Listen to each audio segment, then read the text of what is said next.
nimeona watu wako na mood sana ya kushika miti. Si mumeona?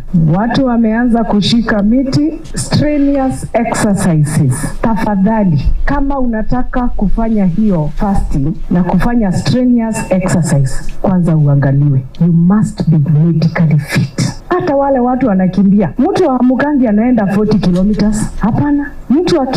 Mtu kwanza ana train, unakuta wamekuja mpaka Kigali, wana train for 1 month, 2 months, 3 months. Sasa wewe asubuhi unaamka tu, unashika mti siku 5. Hatukatai ufanye those strenuous challenges. Lakini lazima ukue medically fit. Several political players close to President William Ruto's inner circle are feeling the heat as the political cooperation between UDA and ODM gains momentum. The Standard has established that anxiety has gripped some of the president's allies from regions where ODM commands major support as the possibility of a dramatic shift in the president's appointment begins to hit home. The deal spells trouble for some former political heavyweights struggling to secure a place in Ruto's re-election campaign, with shifting alliances and emerging interests threatening their political futures. Beyond reshaping alliances and power dynamics ahead of the 2027 general election, several political leaders are poised to emerge as losers.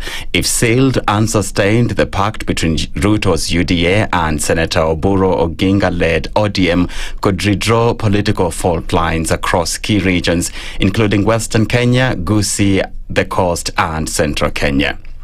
The government has released money to pay farmers for milk deliveries to New Kenya Cooperative Creameries, KCC. In Trans Nzoia County, farmers received 300 million shillings as payments that have accumulated in the past 4 months. Kenya National Farmers Federation, through its commodity representative Tom Nyangechaga, confirmed that over 10,000 farmers have received the money from New KCC. Tunataka shukuru management ya KCC kwa kufanya kazi mzuri sana kulipa wakulima areas yao ya miezi karibu 5. Tulipata karibu milioni 300. Na milioni 300 kuja kwa county ni pesa nyingi sana, inaingia kila nyumba. Na hii pesa imekuja kwa wakati mzuri, watoto shule wamefunguliwa, wakulima wamefurahi sana, wengine wameenda kununua mbolea. Na juzi president alimpa sisi bilioni 2 kulipa madeni. Kwa hivyo nasema asante sana kwa serikali kwa kusaidia wakulima. Tunaomba serikali ichungie sisi nyumba ya KCC. KCC ni ya wakulima kwa miaka mingi sana. A threat by US President Donald Trump to impose a 25% tariff on any nation trading with Iran has thrown Kenya's strategic push into the Middle East into disarray, forcing Nairobi to choose between a resurgent tea market and vital access to American consumers. The warning posted by Trump on his Truth Social platform targets countries conducting business with the Islamic Republic, terming the order as final and conclusive. Even though the White House is yet to provide a legal framework for the move, the declaration arrives at a diplomatically sensitive moment for Kenya. 2 months ago, a high-level Kenyan delegation concluded a landmark visit to Iran, led by the Agriculture Principal Secretary and the CEO of the Tea Board of Kenya. The mission sought to rejuvenate a historic trade relationship and expand cooperation into technology and agriculture. Actor Timothy Busfield has made his first court appearance after turning himself in on criminal charges that he allegedly sexually abused 2 boys on the set of a TV series filming New Mexico. Prosecutors say the Emmy-winning actor, who started in 30-something and The West Wing, was taken into custody in Albuquerque on 2 counts of criminal sexual contact of a minor and 1 count of child abuse that police allege happened on the set of Fox's crime drama The Cleaning Lady. Busfield, age 68, strenuously denied the allegations through his lawyer. That's the Newswire. I'm Edwin Lisamira.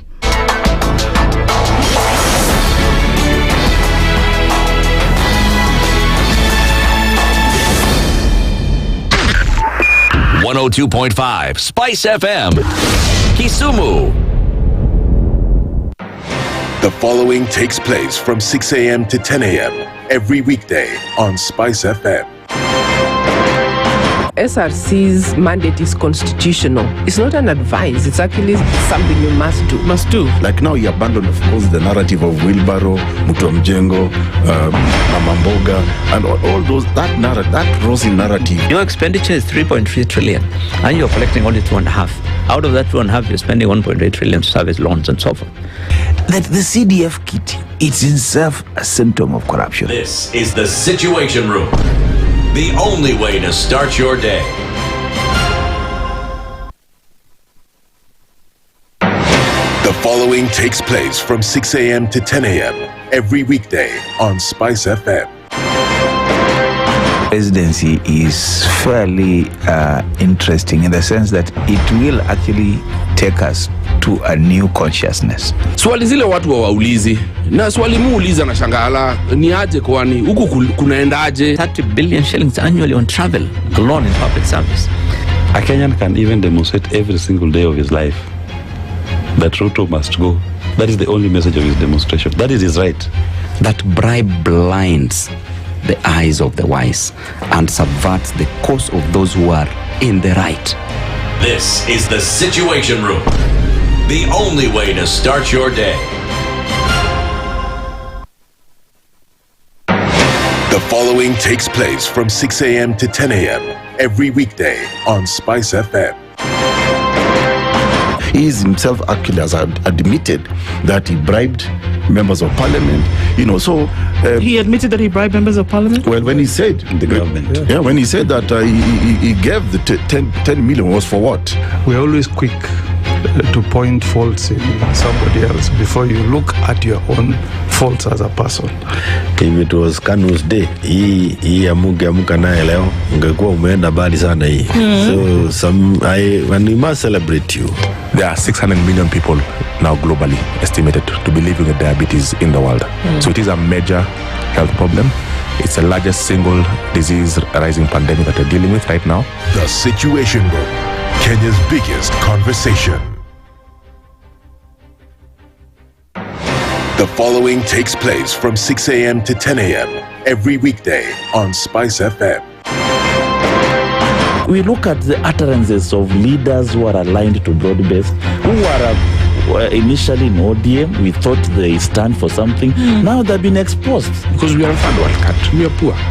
And not because we don't have resources, but we have been robbed senseless. Look at the wasteful expenditure. Look at how large government lives. And we've said this is something that can be controlled. It happens in many other countries. Internally, we used to stand and tell him, boss, hii kitu ni mbaya. And you'd say, now he doesn't, let me tell you, you saw the other parliamentary group meeting. People went there, sat, listened, looked at him. There was no plenary, left. The Situation Room, Kenya's biggest conversation. The following takes place from 6 a.m. to 10 a.m. every weekday on SpiceFM. You have land, Denis. Yeah. Okay, your own land. You use your own money to build it, and then you sell it to yourself. But we don't want foreign troops on Kenyan soil. But surely it goes a little bit deeper. If you find the tree is withering, then you call the person who is managing that tree. Come around. Yeah, why? Tell me what is first of all, what's the problem? Yes, what is the problem there? How do we expect ourselves to move forward as a country? The Situation Room, Kenya's biggest conversation. The following takes place from 6 a.m. to 10 a.m. every weekday on SpiceFM. He is himself actually has admitted that he bribed members of parliament, so... he admitted that he bribed members of parliament? Well, when he said... The government. Yeah, when he said that he gave the 10 million was for what? We're always quick to point faults in somebody else before you look at your own faults as a person. If it was Kanu's day, hii amuka naye leo, ungekuwa umeenda bali sana hii. So when we must celebrate you. There are 600 million people now globally estimated to be living with diabetes in the world. So it is a major health problem. It's the largest single disease rising pandemic that we're dealing with right now. The Situation Room, Kenya's biggest conversation. The following takes place from 6 a.m. to 10 a.m. every weekday on SpiceFM. presidency is fairly interesting in the sense that it will actually take us to a new consciousness. Swali zile watu waulizi na swali muuliza na shangala ni aje kwani huku kunaendaje? 30 billion shillings annually on travel alone in public service.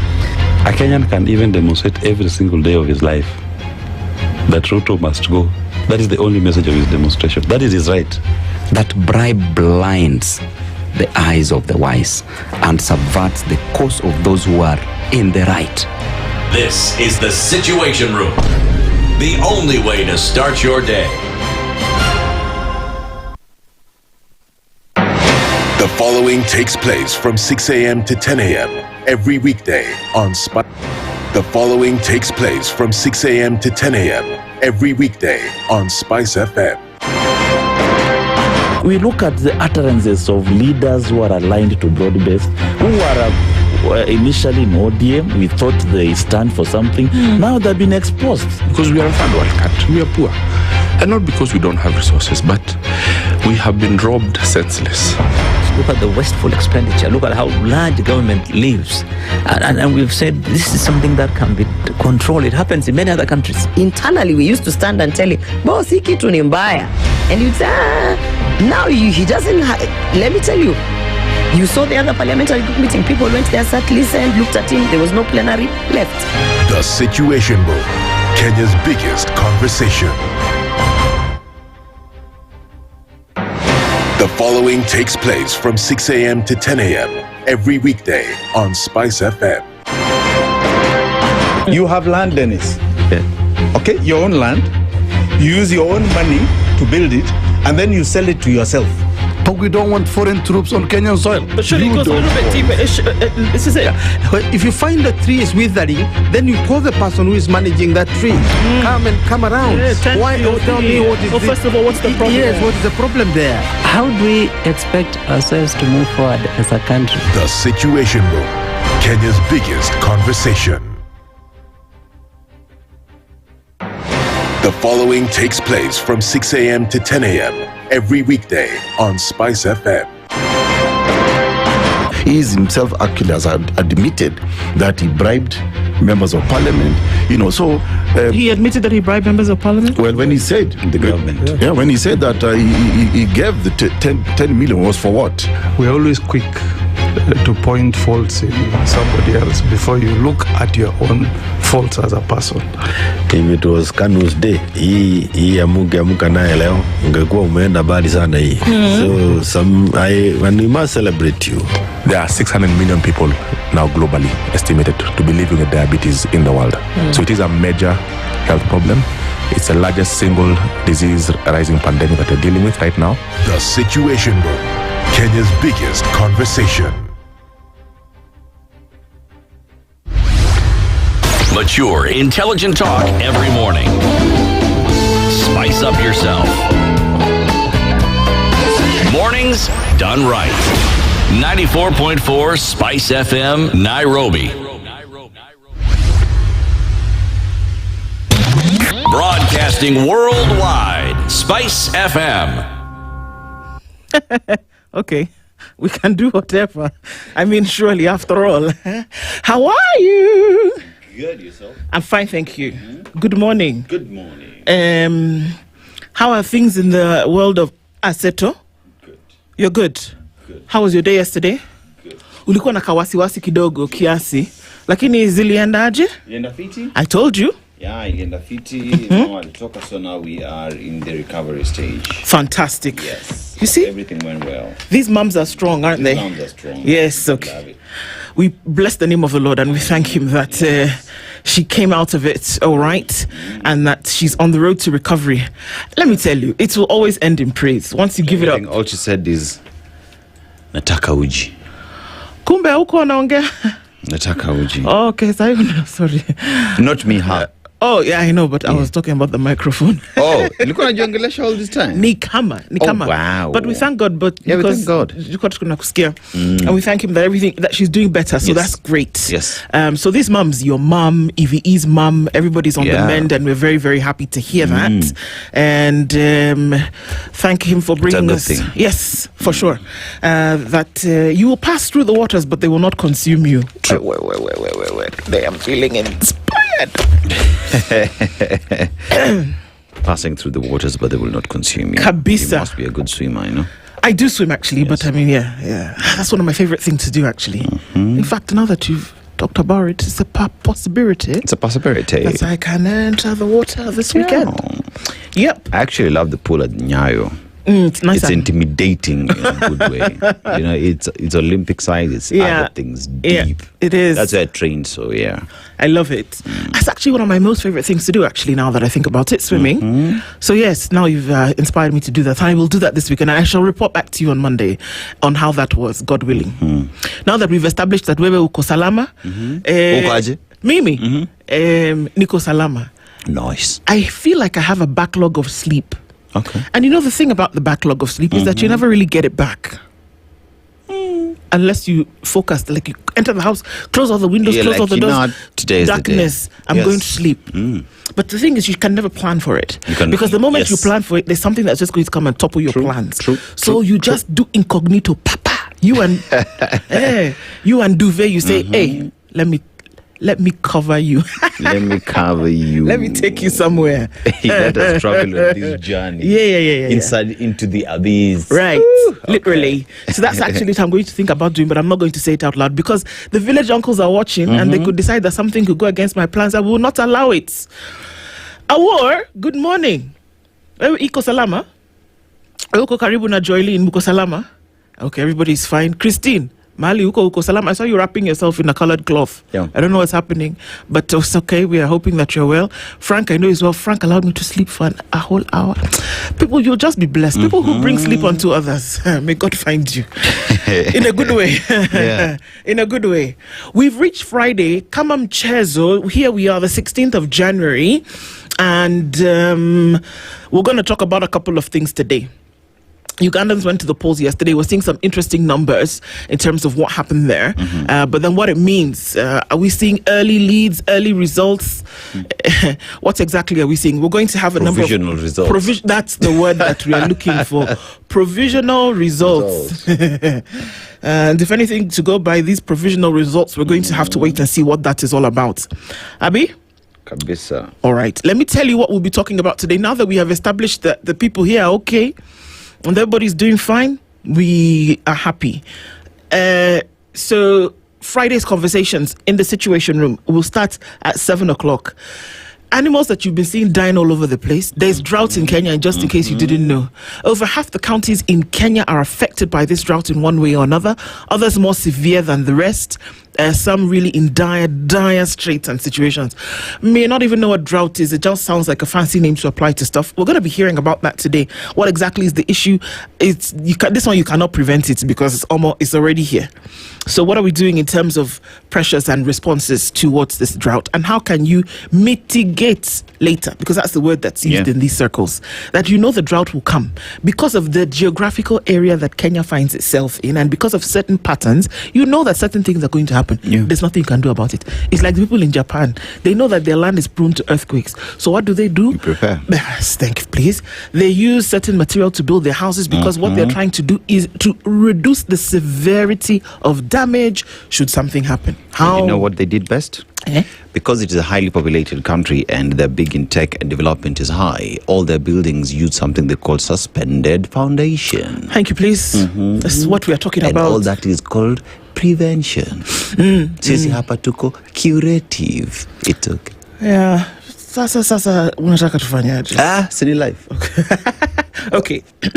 I'm not laughing. We're going to talk about it today. The person who will join us in that conversation is called Lynette Achieng. She's a nutrition program manager at the Kenya Red Cross, but of course deals with drought issues across board. we'll have that conversation at 7 o'clock, and we're going to look deep into this drought thing. It's not just about hunger, it's about agriculture, it's about the economy, it's about making sure that you can do the best you can with the situations that you have. So let's see how that conversation goes at 7. 8 o'clock rather, yes, 8 o'clock, after the ballot, we'll be looking into what's going on in Uganda and what exactly it means. Uganda's post-poll period reveals about governance in East Africa. Dr. Mule Masao is the national coordinator of ELOG, that's the Elections Observation Group. He'll join us with in the company of Dr. Kenneth Ombongi, who is the Associate Dean, Research and Postgraduate Studies at the University of Nairobi. We're going to be looking into what has happened in Uganda that could lead to certain results now and what it looks like for the future into governance. Let's see what they tell us by that time, what the numbers are looking like. We're going to round it off with our Healthy Friday conversation today, and it's about HIV. We're not going to be talking necessarily about the disease and we're going to be talking about the fact that now, very, very many years after the first case of HIV, we are going back to the place where more people are being infected with HIV, not because people don't know, but I think that we've relaxed in terms of how we are taking care of ourselves and our responsibility. The ABCs of HIV have been tossed out the window, and now we're doing other things. There have been things like pre-infection prophylaxis. There have been things like ARVs. There have been things like what did they say? Be what? There are many things that we have been told. There have been condom use and lack of condom use. There have been living with HIV where your CD4 many, many things. Now what we've seen is that there is a pre-HIV injection. Prevention injection. That one, yes. Many names for the thing. And if you ask me, that you're doing is just opening the floodgates for people to just misbehave. And we also know that the highest percentage of HIV infections is between the ages of 19 and 24. Excuse me? Yeah. Those ones. I always say, if you're going to ride, saddle up. We're having those conversations, and we are going to be very candid about them this morning. Doreen Moracha is an HIV advocate. Bernard Baridi is an HIV prevention ambassador. Kenya's HIV response, is this the best? We're going to be looking at it. So let's talk, guys. Let's keep it real this morning, because real is real. Real is real. Yep. Can't run away from it. Nope. Yep. You cannot. So, it's the last day that we are in Algeria. Watch it, We've confirmed that Algeria are home. So no, they went home. Walienda home. No, wait to. Yeah. No, in terms of out of the tournament, they're done. They're done. So Nigeria now plays Egypt in the third match, third place draw, and Senegal plays Morocco. So Nigeria and Algeria meet again. No, Algeria's going home. Nigeria is playing Egypt. Egypt. All right, Sawa. So it is a country that is rich in oil, right? And we said their greatest animal is the large-eared fennec fox. It's a beautiful animal, actually. If you could just look it up. Let me look for large-eared. Who did what now? Fennec fox. Fennec. F-E-N-N-E-C. Oh, large-eared fennec fox. And we've just established that with their oil, they export the same.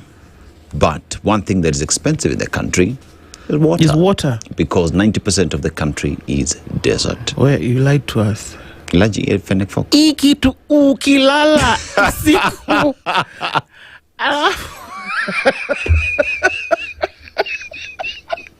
Alafu. Haitakula kuku.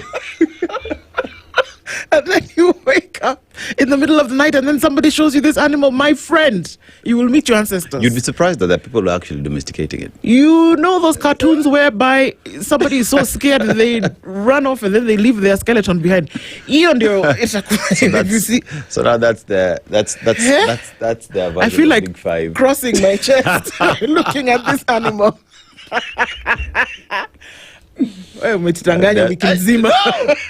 Actually, I love what the animal looks like.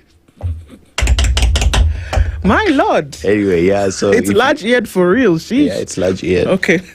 Yeah, please the carry on. proverb we get today from the land of Fennec folks, eh?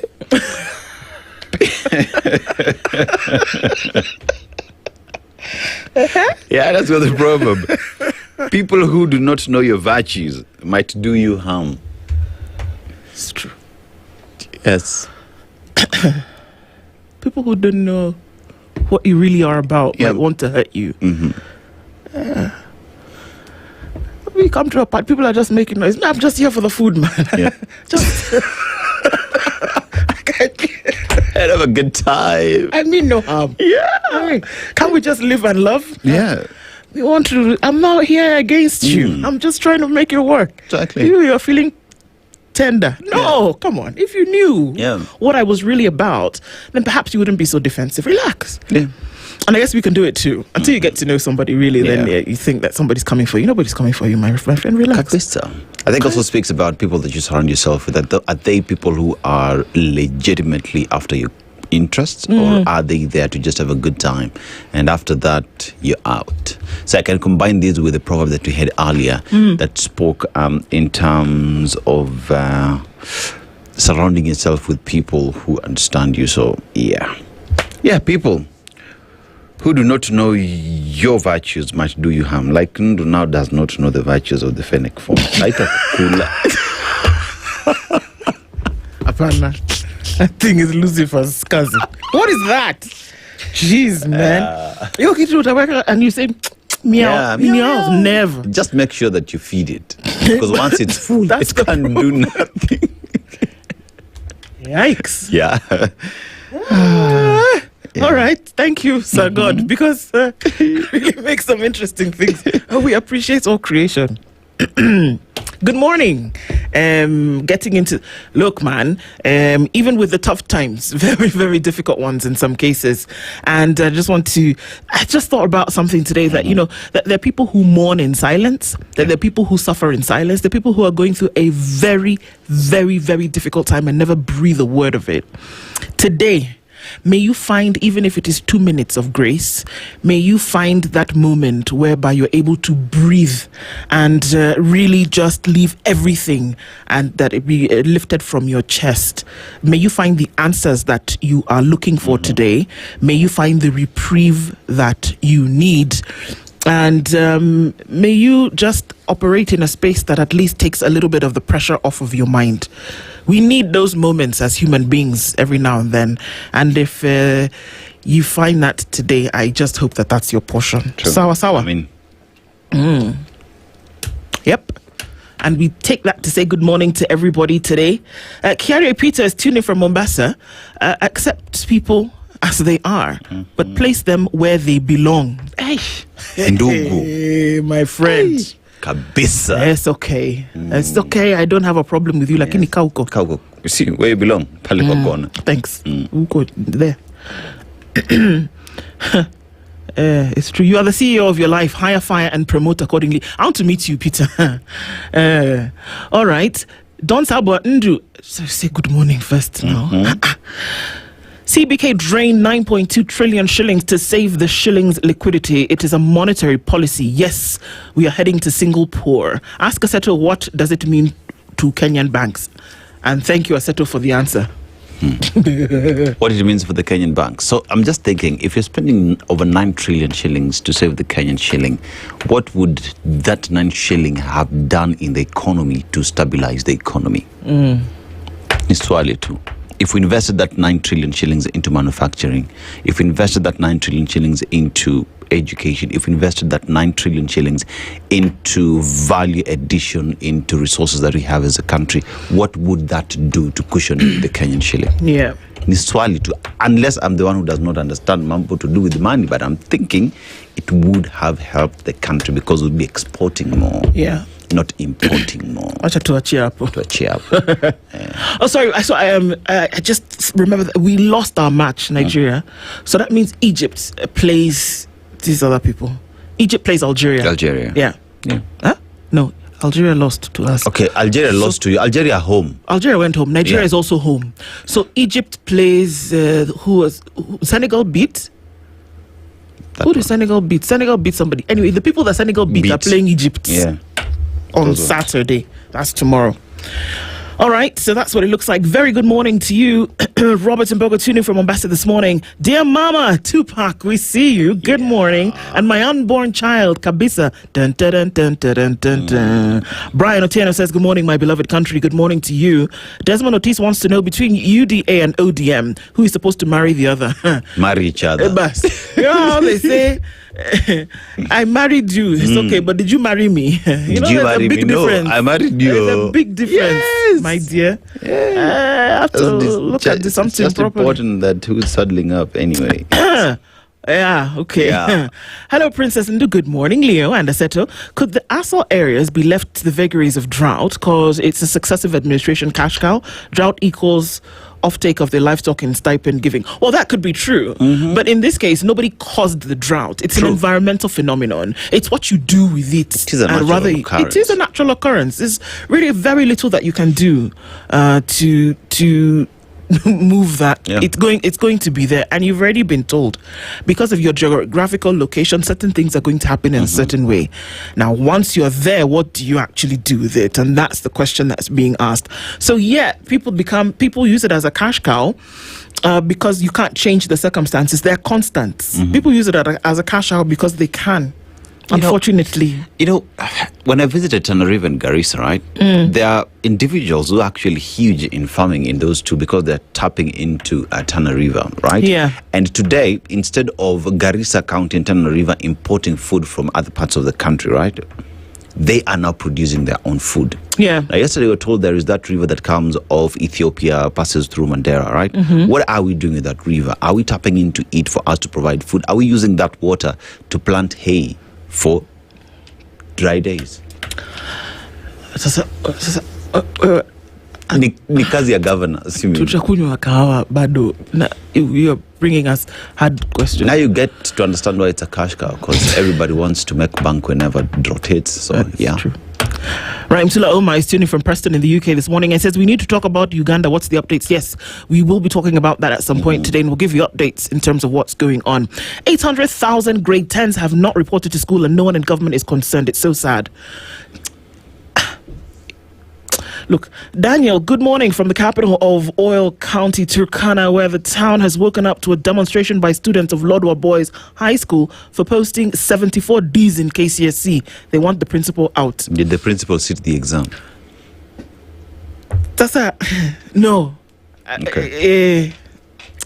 Why are you asking hard questions in the morning? Because, okay. See, wait, did they go through the syllabus the entire year? Those Form 4s were there from Form 1 to Form 4, right? So question then is, how was their performance throughout the period? This is very true. Did they monitor the same? Was there things like quality assurance? Exactly. Did you just make sure what the teachers were teaching students?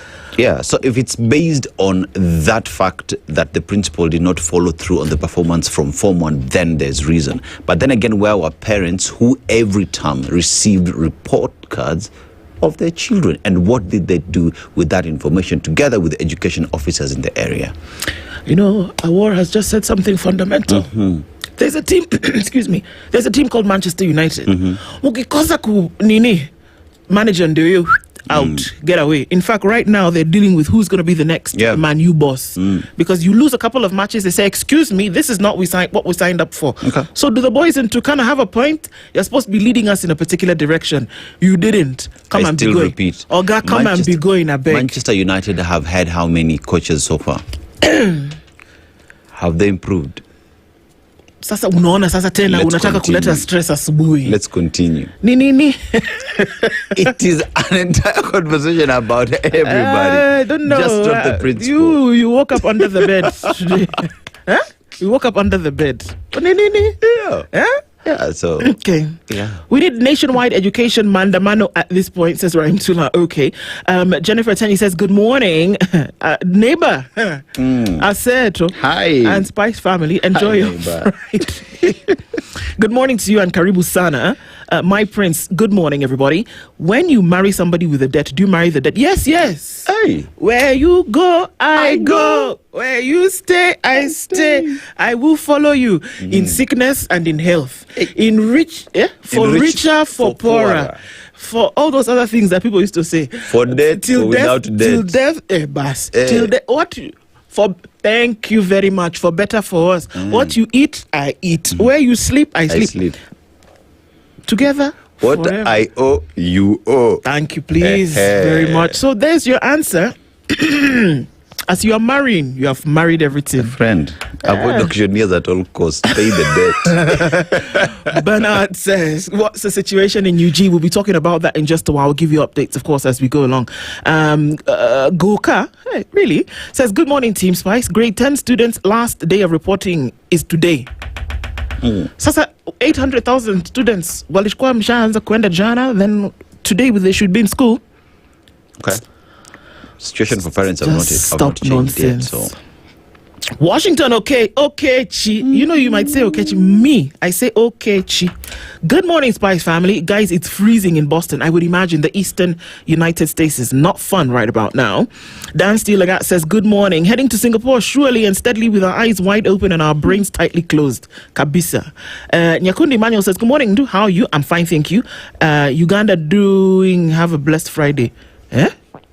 Are you in Uganda and you're saying you're doing well? Or are you asking us how is Uganda doing? Punctuation matters, my friend. Cyrus Yagon says, good morning. We bless the name of the Lord. Kabisa. It's by grace that we are up and energetic this morning. Proper.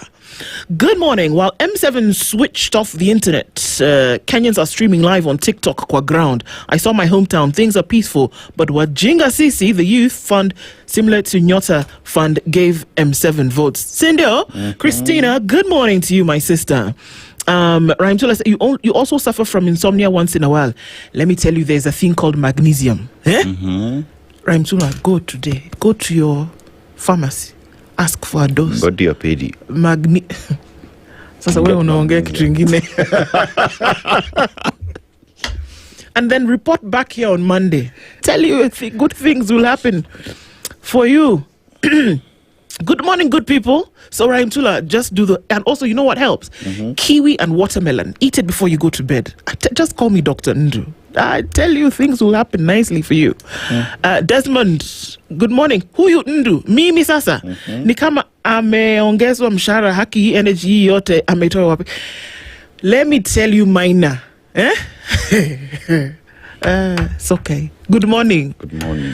Christina, yes, we see you, sister. Jose Mahinda says, good morning, my people. Good morning. Isa Kale says, good morning. Aseto Ndu and the usual suspects. Unaona sasa, Awuor, Joyline, you guys are suspects. See, mimi nimesema. I'm reading what I was told. I don't know what they're suspecting you of, but we leave it all in the hands of God. But you're suspects either way. Wewe ameweka ID nyuma ya phone. Yani, your eyes are just too sharp. Nini? That's actually my doctor's card. Nenda kuona daktari leo. I'm okay, but just to make sure that everything is sticking properly. Good morning from Boito. We see you, Owen. Good morning to you, Sheila. Good morning, TSR. It is said you got a raise. My sister, hey, from your mouth to God's ears. Amen. Thank you, please. Let's just pray things into existence. Yes. Because as we see... Sawa. Next one.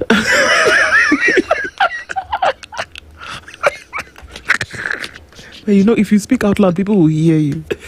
I'm just telling you. I know. Normally, when you speak out loud, yes, people hear what you're saying. Ama, we move. We move. All right. Good morning, great team, SpiceFM. That's Beja MD. Good morning. Jimmy Kahare says, good morning, Ndu and Deno. Egypt is playing Nigeria tomorrow. No.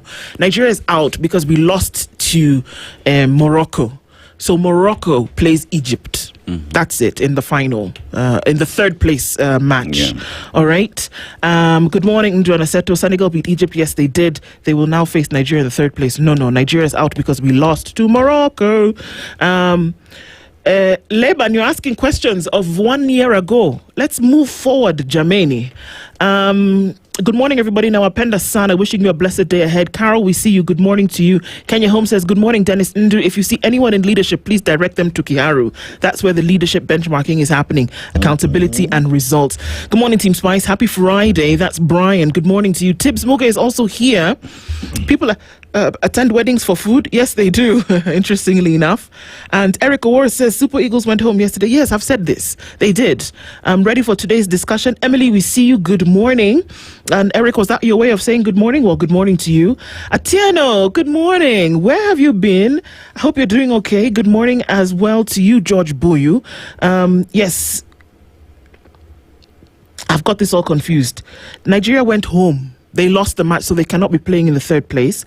Habari Subui. Morocco is still in the thing. I'm so confused. You know, when Nigeria left, everything just fell apart. Yeah. For me. Habari Subui. Joseph Okondo is tuning this morning. Team Spice tuning from Tudor in Mombasa. Good morning to everybody. Karibuni Sana. As we get into these conversations today, we'll still be watching the AFCON Cup because Senegal must win by hook or by crook. Yes. Sindero?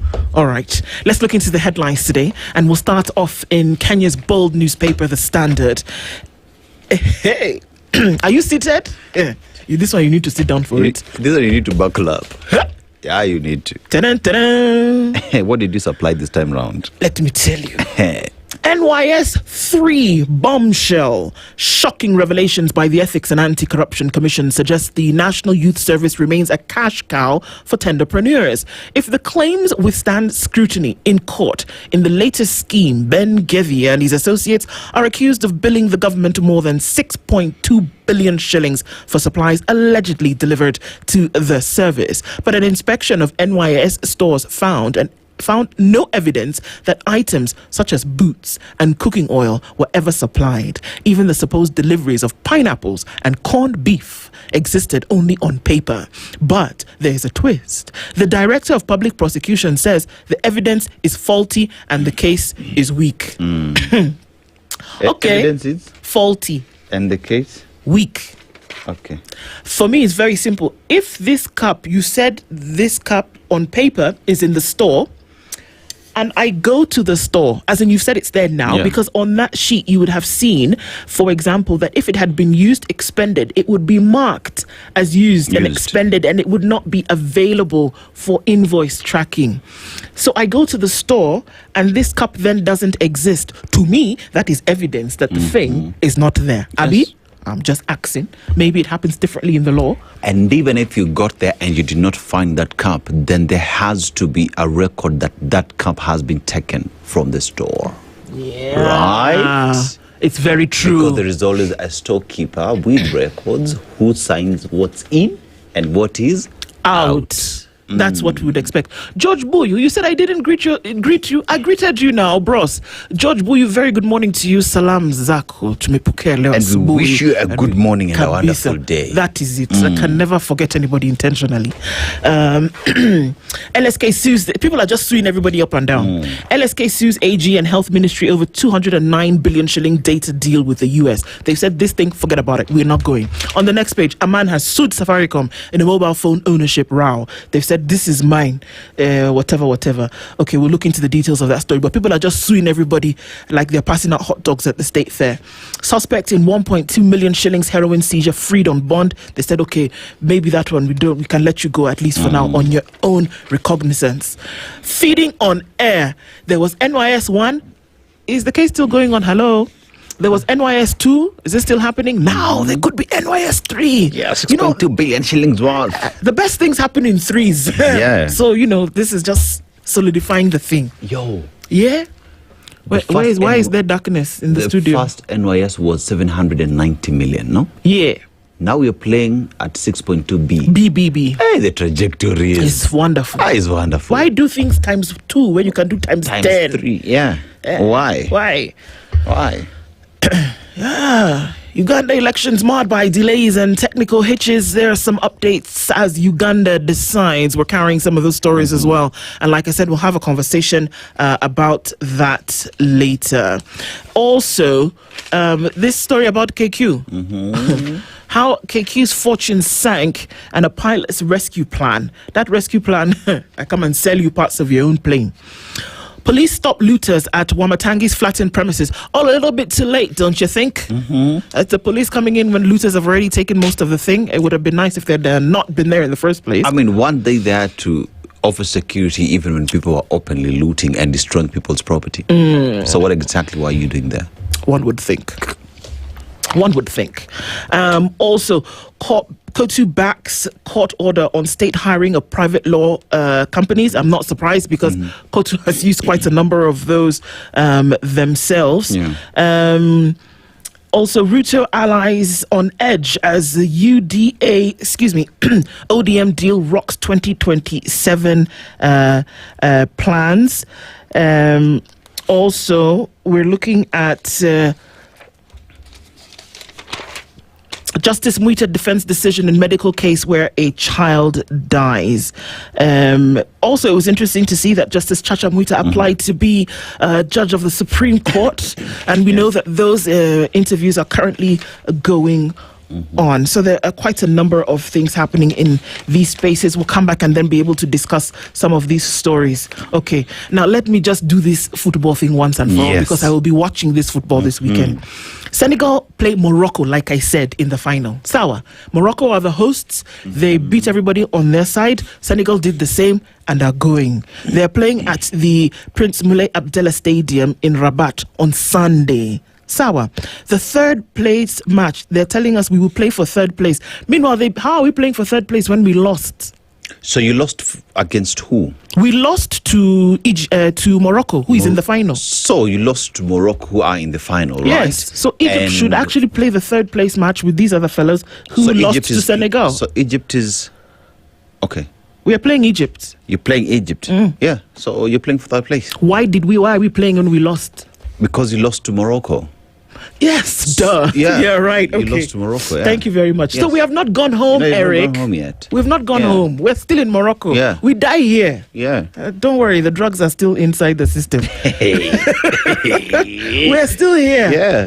Thank you very much. The math was not mathing in my head for a moment there. Because both who are playing number 1, number 2 defeated somebody. Exactly. So they left us because you are at the semis. So we are playing the other loser of the match that took Senegal there, and that is Egypt. Bas. So Eric, we didn't go home. We're still in Morocco. So that's what it looks like. Sam, please, over to you, sir. Yeah. Daily Nation. All right. Why Trump spared Kenya? Yeah, ties the experts say Kenya is essential to several U.S. priorities. We're talking about immigration. Kenya is the only EAC country where citizens are allowed to get long-term immigrant visas starting January 21st. And Kenyans aren't required to pay refundable visa bonds of at least 645,000 Kenya shillings to visit the U.S., unlike Uganda, Tanzania, Burundi, among others. And we talk about trade. 10% reciprocal tariff for Kenya set by Trump in April 2025 is among the lowest. And alliances is another issue where, despite concerns raised by American lawmakers in 2025, Kenya is still one of the 20 countries with U.S. non-NATO ally status. And we're talking about aid. Kenya was the first country to enter a pact with the U.S. allowing a sending of $1.6 billion in healthcare funds over 5 years. So Kenya is still in the good books of United States of America. And Ugandans vote amid Paul Kit's failure rigging claims. And Uganda's president and leader of ruling National Resistance Movement Party, Yoweri Museveni, was seen yesterday casting his vote together with Robert Changulanyi, also known as Bobby Wine, as well on the left. And Kemri explores promising plant in cancer drug search. That we have there. And in Nyakio murder, fight exposes fugitive after a year on the run. So Seth Nyakio was strangled in a thick apartment. Her breath smoothed for a year. Justice chased a slippery shadow across borders until a confrontation in Busia exposed and trapped her accused killer. So this man had run away. But even while he ran away, alipigana Busia, and that led to his arrest. Now, 5 companies linked to Wamatangi slapped with account freezes by court. Yes. And we saw that the court also declined to freeze Wamatangi's accounts that was suggested by the EACC, that they did not present enough evidence. Okay. Yeah. Journalist torture claims reached at the Supreme Court. That as well is there on pages 3. We go to page 4 and 5. It's that story on Kenya and its relationship with the United States of America. And we go to page 6. ODM starts building support for 2027 pact with Ruto party. Discussions are rife on ODM and the UDA forming pact ahead of 2027. Question is, will it work? Who's marrying who? Who's marrying who's getting married by the other? Yes. And Museveni is sure of win in fraud election amid internet blackout. So he's sure of winning the election. Yep. Even before the vote count starts. Now, 40 billion Safaricom deal faces scrutiny. Now, plan will see government lose long-term returns, argues the Auditor General. So, Auditor General is saying, deal, we will lose 40 billion shillings. Yeah. So, iko shida, and there is scrutiny into this. And remember, the National Assembly has already started as well investigating that deal. Yeah. Yes, and also we have hope as local plant shows potential to treat cervical cancer. Now, to test the compounds, scientists used a human cervical cancer cell line alongside non-cancerous cells derived from the renal tissue of the African green monkey. So, African green monkey is showing some, it's a plant. Oh, I was going to say. Woo! Oh, African green monkey. Is it a plant? No. It must be an animal. Monkey. It's a monkey. So they're using these African plant to test it in the monkey. In the African green monkey. Okay. Yes. Okay. If it has potential of addressing cancer. Oh, right. That's interesting. And is it a Camry project? Yes, it's a Camry project. Okay. Yeah. So, I mean, that's interesting because here you have cervical cancer is the second most prevalent cancer for women. Actually, I think of all cancers, the number one, of course, is breast cancer. Yeah. I think cervical cancer is the second for all cancers, and then it's now the second for women. And this is why research is so important, that the woman of African descent has a certain predisposition towards the HPV, which is one of the virus that actually causes cervical cancer. And looking at how that can be treated is why research is so important for you to say, okay, let's put our money here so that we can prevent this. It's known as the silent killer. You don't see it until you see it. So to say that we can have something that can look into it beforehand, I think is perfect. And it's a great example of how research then actually works. Into the Weekend Star. Yes. Why early marriages can't last in cutthroat Kenyan political arena. We're not talking about I do. We're talking about the other I do. High Court freezes accounts linked to Wamatangi, linked to him but not his accounts, interestingly enough. Judiciary declines to comment on George Majanja's estate dispute. It's interesting that the one who is settling these issues now has one himself and they're not quite sure what to do that. E-Citizen revenue hits 8.2 billion shillings per month and shows 2026 budget policy. It's quite some cash, well done. 6,000. Does that sound familiar? Somebody had said we'll be giving you 6,000 per month. That was to somebody, every Kenyan. And somebody said, just give me my own money now. Then as you people can continue doing what you're doing. The president has come back to now say 6,000 shillings. We'll give youth, 90,000 youth. Okay? I don't know where he's going to get the money from. I don't know whether it was budgeted. Is it still under Nyota program or it's just a new program altogether? My darling, I don't know. Because Nyota is giving 50k to 100,000 youths. Now, is it the same one that's giving 6,000 to 90,000 youths? That's the question. Je ne sais pas, mon frère. We will look into what? Je ne sais pas, mon frère. I don't know, my brother. Ruto Oburu Kona Sifuna. ODM rebels and looming deal. Caleb Amisi is talking. Say, you want to kill us? Kill us. Kill us. What do you guys want to do? Why don't you just come out and say it and stop speaking through the corners? Because what we are saying, we are believing firmly in what we are saying. So everybody who wants to tell us that ODM is fine, it's put together, there's no problem, everything is wonderful. It's okay. However, the clouds in the sky, loco pango, I keep telling you, is telling a very different story. Yes. Those white birds that fly under the clouds when the rain is coming, they have been showing themselves for a while. Now you can choose to accept it or you can hide your head in the sand. It's up to you. But this one, it doesn't look pretty at all, my friends. You know what, ask the question, what exactly does ODM want?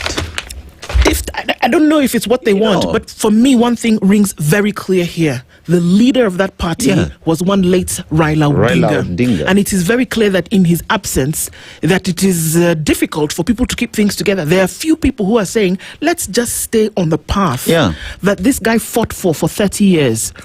But others want to do other things. How will it fall apart? The center cannot hold. The party is 20 years old today. The man has fought for that party for over 30 years. Question is, do you not just see what this man was fighting for and remain on the same path?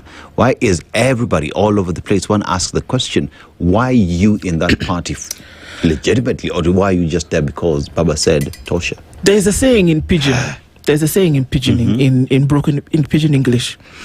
When wind blow, naim found nyash go open. The wind has blown. Yeah. The nyash is open now for everybody to see exactly what is going on. And you can hide it, you can call it what you want to call it, but it is very clear what the situation is. Oh, nyash go open. Nyash don't open, my friends. That's all we see.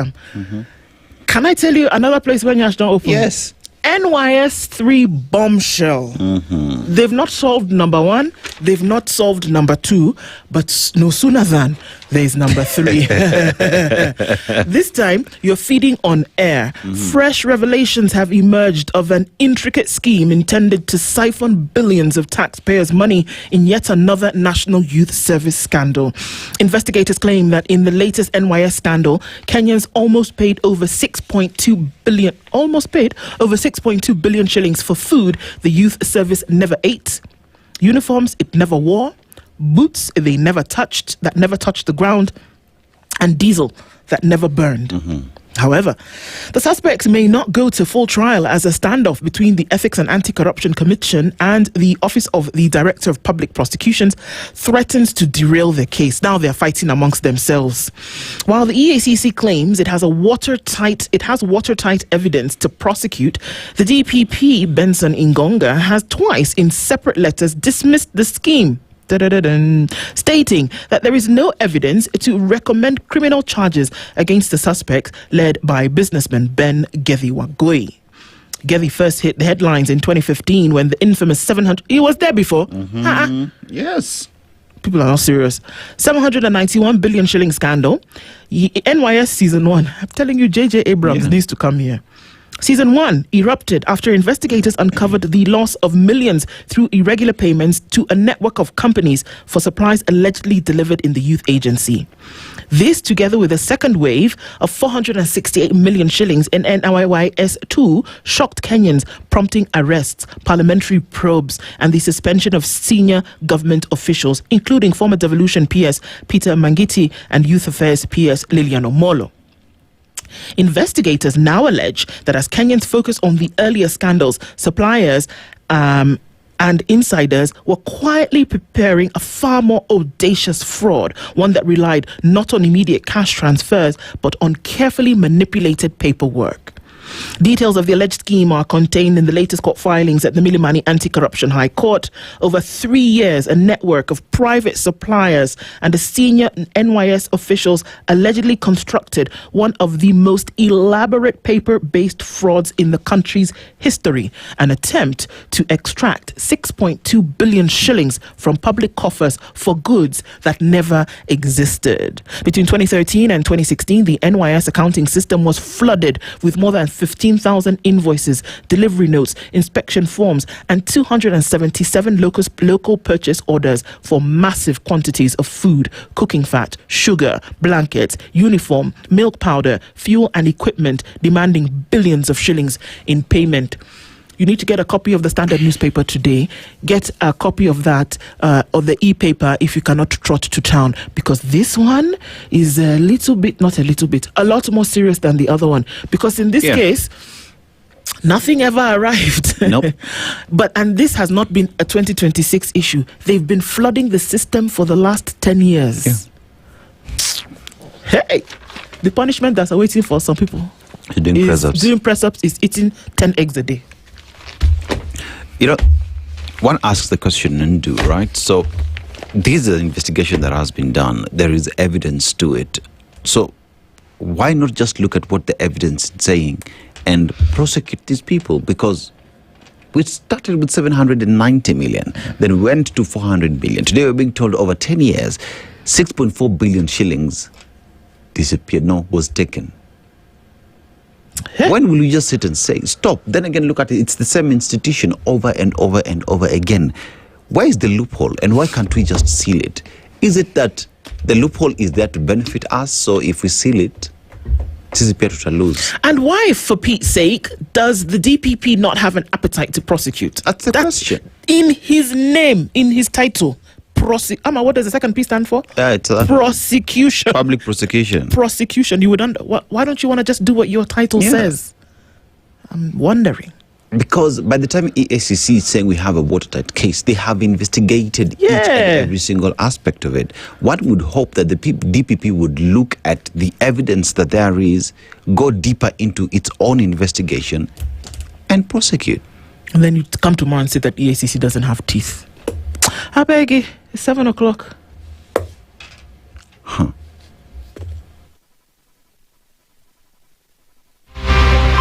It is now 7 a.m. with ICEA Lion. Protect your today, securing your tomorrow.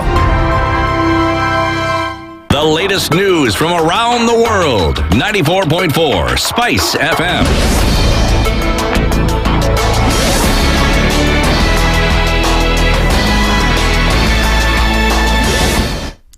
Good morning. This is the Newswire. I'm Edwin Lisamira. The Law Society of Kenya has sued the government challenging the 209 billion shillings health deal between Kenya and the United States.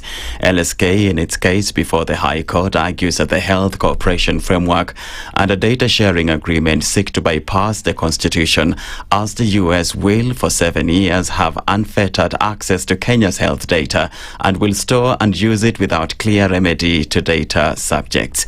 LSK lawyer Kevin Omwanza said already there are complaints by Kenyans on their right to privacy and right to self-determination. He asserted that although the deal touched the lives of any Kenyan who visits a hospital, the framework signed by Prime CS Musalia Mudavadi on behalf of Kenya was not subjected to public participation or adopted by Parliament as required by the law. The Society's CEO Florence Muturi said a close look at the framework reveals that Kenya got a raw deal as the data collected is meant to enrich America's data banks for a token.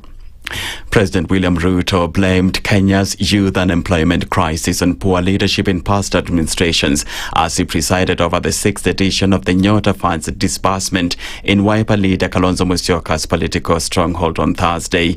Addressing about 5,900 youth at Kenyatta Stadium in Machakos, drawn from Machakos, Kitui and Makueni counties, Ruto said leaders who previously served in government did little to alleviate the suffering of Kenyans.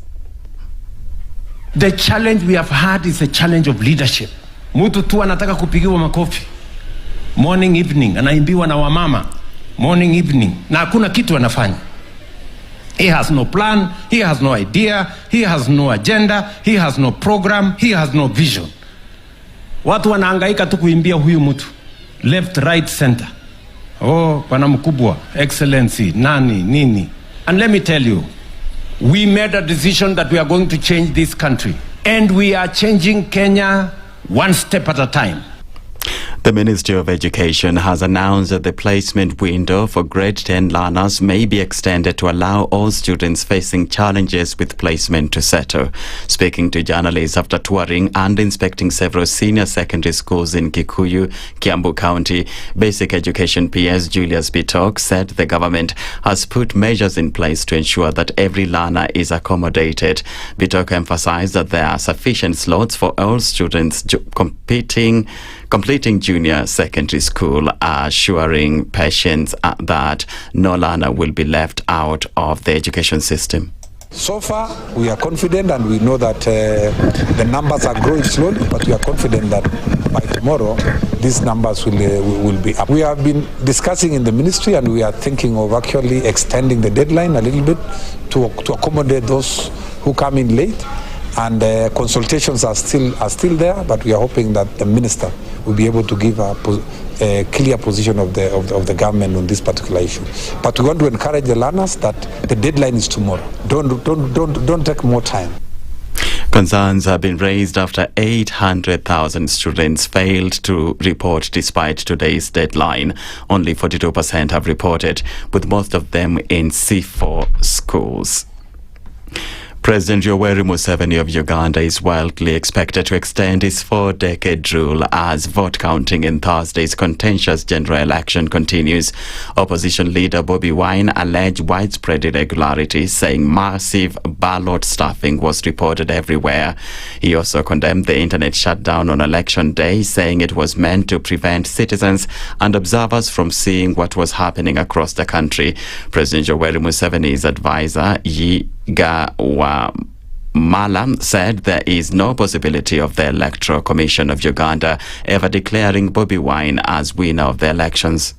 Don't even think a day that Byabaka will announce Bobi Wine. Never think on a day that Museveni will leave this power by voting. No. Don't waste our time. We still want President Museveni. He has done nothing to this country, but a lot he has done. If you are still crying for Museveni, General Mosca in Uganda is coming also. After Museveni, General Mosca in Uganda is coming. That's the Newswire. I'm Edwin Lisamira.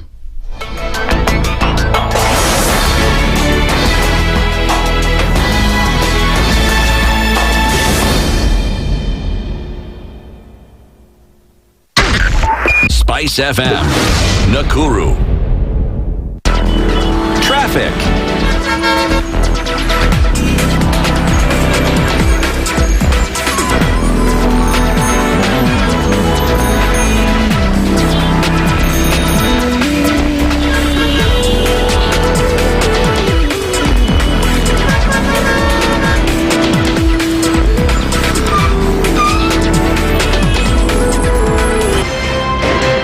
One of the things that are ailing our country is negative ethnicity.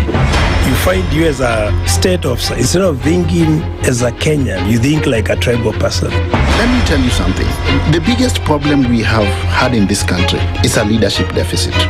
There is nothing that you are going to do in the process of change if you are not a risk taker. So you really have to pursue your vision to a logical conclusion and even be ready to step on people's toes. When it comes to the economy, you can run away with it. They say statistics are like bikinis. They reveal a lot, but they conceal the vitals. And so government people would throw statistics at you and tell you they're revealing a lot of information to you, but it's really concealing the real vitals. We need to get out of that, because when we want to grow our democracy, one basic thing that really requires to be understood by the political class, by all of us, is institutions are critical. This is the Situation Room, the only way to start your day. The following takes place from 6 a.m. to 10 a.m. every weekday on SpiceFM. He is himself actually has admitted that he bribed members of parliament, so... he admitted that he bribed members of parliament? Well, when he said... The government. Yeah, when he said that he gave the 10 million was for what? We're always quick to point faults in somebody else before you look at your own faults as a person. If it was Kanu's day, hii amuka naye leo ungekuwa umeenda bali sana hii. So and we must celebrate you. There are 600 million people now globally estimated to be living with diabetes in the world. So it is a major health problem. It's the largest single disease rising pandemic that we're dealing with right now. The Situation Room, Kenya's biggest conversation. Mature, intelligent talk every morning. Spice up yourself.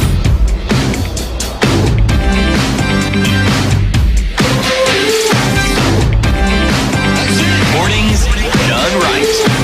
94.4 Spice FM, Nairobi. Good morning at 8 minutes after 7 o'clock. It is Friday, the 16th of January. And just in case you were wondering, this is the Situation Room. It's Kenya's biggest conversation with Okoh and Denis Aseto with you this morning, looking into very important things across the country, the region, and indeed the world, as is necessary for us to do. We'll be talking about some of these things, giving updates in terms of what's going on with Uganda in a short while after that election that took place yesterday, and of course some results that are still coming in provisionally as they were yesterday, but then we'll also have a look into that and do a deeper analysis of that later. So welcome back. We can see a lot of you are actually out there making things work in your life, in your business, in your career, your education. You're hitting those goals and you're smashing those ceilings. But then sometimes you ask yourself the question, everybody else seems to have a plan after this. Those people come and tell you, yeah. I know that at the age of 45, I'm going to retire. Yes. I know that I'm going to get married and I'm going to have 2.5 children, and we will have a house with 5 rooms and 2.5 bathrooms. Yes, and we will have folks. That one that wakes you up in the morning. And we know that you know your plan. You know everybody's got it together, nicely packaged, put in a box, tied with a fantastic ribbon on top. And then you sit and you say to yourself, "Good Lord, everybody seems to have this thing together. What about me? Yes, I don't know what I'm even gonna do tomorrow." You know what? It's okay. Because the folks at ICEA Lion say it doesn't matter. If you didn't start yesterday, today is now the time that you can actually give us a call. You can get onto our website and have a conversation with us. It doesn't matter if it's 500 shillings. It doesn't matter if it's 3. You can use that to curate the plan that's actually going to sort you out for the future. What's your plan? That's the only question you need to ask. And the good people at ICEA are actually going to help you answer that question. So won't you do it today? Go to that website, icealion.co.ke. And the other side of that to then be able to give you the answers that you are looking for. Sawa. Kabisa. Now let me tell you about another exciting. Tell me. I know you come with good as well. Me, I'm like Mama Claus. Even after Christmas, we're the gift that keeps on giving. Yes. And this time we're giving it with KCB Revisha. Okay, so what is that? It's live, by the way, and it is right here. You can save with a KCB Gold Savings account and stand a chance to win. You know what you can win? School fees, big ticket item, cash prizes, I love it, a holiday, a money market fund deposit. All of these things you can win because you were able to save a little bit. They've even partnered with Unity Homes to give you the chance to win the grand prize, a 1-bedroom apartment at Unity 1, Tattoo City, in partnership with Unity Homes. I mean, come on. Even you see you want. I want. Okay, boss. You could win 500,000 shillings into your money market fund account. You need to revision a KCB. It's for people, it's for better. Let me just repeat in case you didn't hear what I said. All we need you to do is save just a little bit of money with KCB. You have a chance to do that into your goal, yani goal, like football. A savings account. You stand a chance to win school fees, cash prizes, a holiday, a money market fund deposit. And as you do this, you also get to be entered into a grand prize where you could win a 1-bedroom apartment over here at Tattoo City in partnership with Unity Homes. You could also win 500,000 shillings to put inside this money market fund, which you got because you saved. I mean, it just keeps giving and giving and giving. Revision KCB. Terms and conditions apply. We need you to also know that KCB Group is regulated by the Central Bank of Kenya. Unit Trust Scheme is regulated by the Capital Markets Authority. It's supervised kabisa. So you don't have to worry that maybe this is above board, through and through. And you know what I love about that is fact that you save with them, they get you into money market financing, and that is you again saving and getting returns while added. Tamu, tender. Today, not tomorrow. Today. That's what we're talking about, and getting it into being today with KCB for people for better. Okay, so you know it by now. We've seen the pictures. We know the reality. From last year, we started to hear the bells ringing that there's a problem with dry areas in this country. And now, using a little bit more of a sophisticated term, the ASL areas, the semi-arid areas in the country. There's a drought. It's not coming. It is here. Animals, livestock dying, people having to get food rations. It doesn't look pretty. And we're having a conversation now about what this all means. Where did it all come from? How do we mitigate? Lynette Achieng is a nutrition program manager with the Kenya Red Cross, and she joins us in the hot seat this morning. Lynette, good morning. Good morning to you. How are you doing? I'm doing well. Karibu sana. Thank you for joining us in the Situation Room this morning. We're going to be looking at some pertinent issues. So, I mean, it's quite something. So let's talk. Before we do that, we go around the African continent every week. Every week we come back from one country with their proverbs. Dennis will share that. We'd love to get your interpretation. Yes, the proverb this week has been from a country, Algeria. And it is the largest country in the continent by landmass. We talk about a population whose economy is being spearheaded by fuel. And fuel is cheaper than water in the country because 90% of the country is predominantly Sahara Desert. So they have a very beautiful animal that Ndu wants to say it's not beautiful, but it's called the large-eared fennec fox. A very beautiful animal. But remember, it is forever wild. So even when you're domesticating it, just keep it away from your chicken because you will not find them, right? But let's go to the proverb. People who do not know your worth or virtues might do you harm. People who do not know your worth or virtues might do you harm. What do you think the Algerians are saying? I think they are trying to say, until you understand someone, you may want to do something to them without knowing the value they give back. Yeah, so that is what I think they're trying to say. And from what you've said around about the country, it's predominantly a desert country, but looking at their economy, it's doing very well. Yeah, so I think that is what they are trying to say. In other words, that if you don't know the value, like for the country where they are in, then you may want to harm them because their country is dry, but they have a lot of resource in form of oil. So that is generating a lot of economic benefits for the country. Yeah. Well said, well put. Well put, indeed. Yeah. All right, Lynette, so let's take a look. Mid-January, we're looking at quite a number of things in terms of drought in the country. 23 counties are facing food shortage as the drought crisis deepens.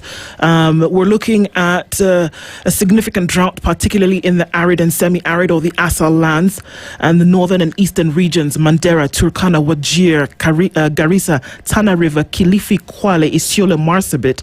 Others among the hardest hit. Dry conditions are linked to failed rains and prolonged dry spells, which have continued. Food security, rather insecurity, is rising.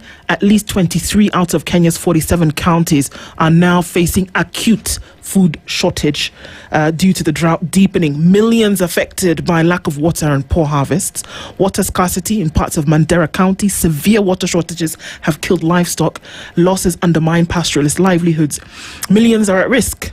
Recent reports indicate that drought across Kenya is part of the larger Horn of Africa, which is understood geographically, and the drought crisis is putting millions at risk of hunger and water scarcity. Humanitarian organizations such as the Kenya Red Cross are delivering water, fortified porridge and medical care to affected communities, and of course doing much more. We'll come to that in just a bit. But that picture that we paint is not a good one at all. We're looking about half of the geographical area of Kenya in this problem and millions of people being affected. Let's look at what the current situation is as of yesterday and today. What has happened so far beyond the pictures that we've seen. Thank you very much. I think you've highlighted the key issues affecting the counties in Kenya. And nationally, we have 23 arid and semi-arid counties. From the National Drought Early Warning Bulletin, the December bulletin, 10 counties have been prioritized. Okay. With one county being in alarm, that is Mandera, looking at the situation there. Then we have 9 counties that have been classified as alert. We have 13 counties that have been classified as at normal, but with a worsening trend. Looking at the failed, 3 failed rainy seasons, and now the short rains that just ended, with projections of a worsening situation. So the effects have been massive, and we are witnessing a lot of increasing humanitarian needs across the counties, which has really affected the communities in these counties. We have seen a lot of rising food insecurity, and looking at the arid and semi-arid lands, most of the economic activities for these communities is pastoralism. Mm-hmm. And with the prolonged dry conditions, then we have the pastures being depleted, which the livestock graze on. We have water sources drying up, some levels going down, which means the communities have to really go out of their way to access the water sources, and even livestock have to trek for long distances to be able to access the water points. And we also have issues with food, because most of the pastoral communities rely on livestock products. They sell the livestock to get money to buy their other needs, and then for children, milk is a key source of food for the children. So when we have prolonged droughts, then this affects even the livestock. Therefore, the body conditions are not so good. They don't fetch as much money from the market as they will get, and the children are not able to get adequate milk from the livestock. Therefore, the outcome of these dry conditions then leads to increasing cases of acute malnutrition, which is an outcome of prolonged food insecurity. So apart from that, we've also seen cases of disease outbreaks coming up as a result of the prolonged drought. We have compromised sanitation conditions where families are not able to access clean water for household use, and therefore sanitation conditions are compromised. So we are also looking out for diseases such as cholera, which are sanitation related. So as we speak, the situation is not so good. Schools have just opened, and the government has been supporting the school feeding program. So looking from the case of Mandera, we realize there's a lot of children who are not able to go to school because of one reason or the other. Some have moved with their parents to look for pasture and water.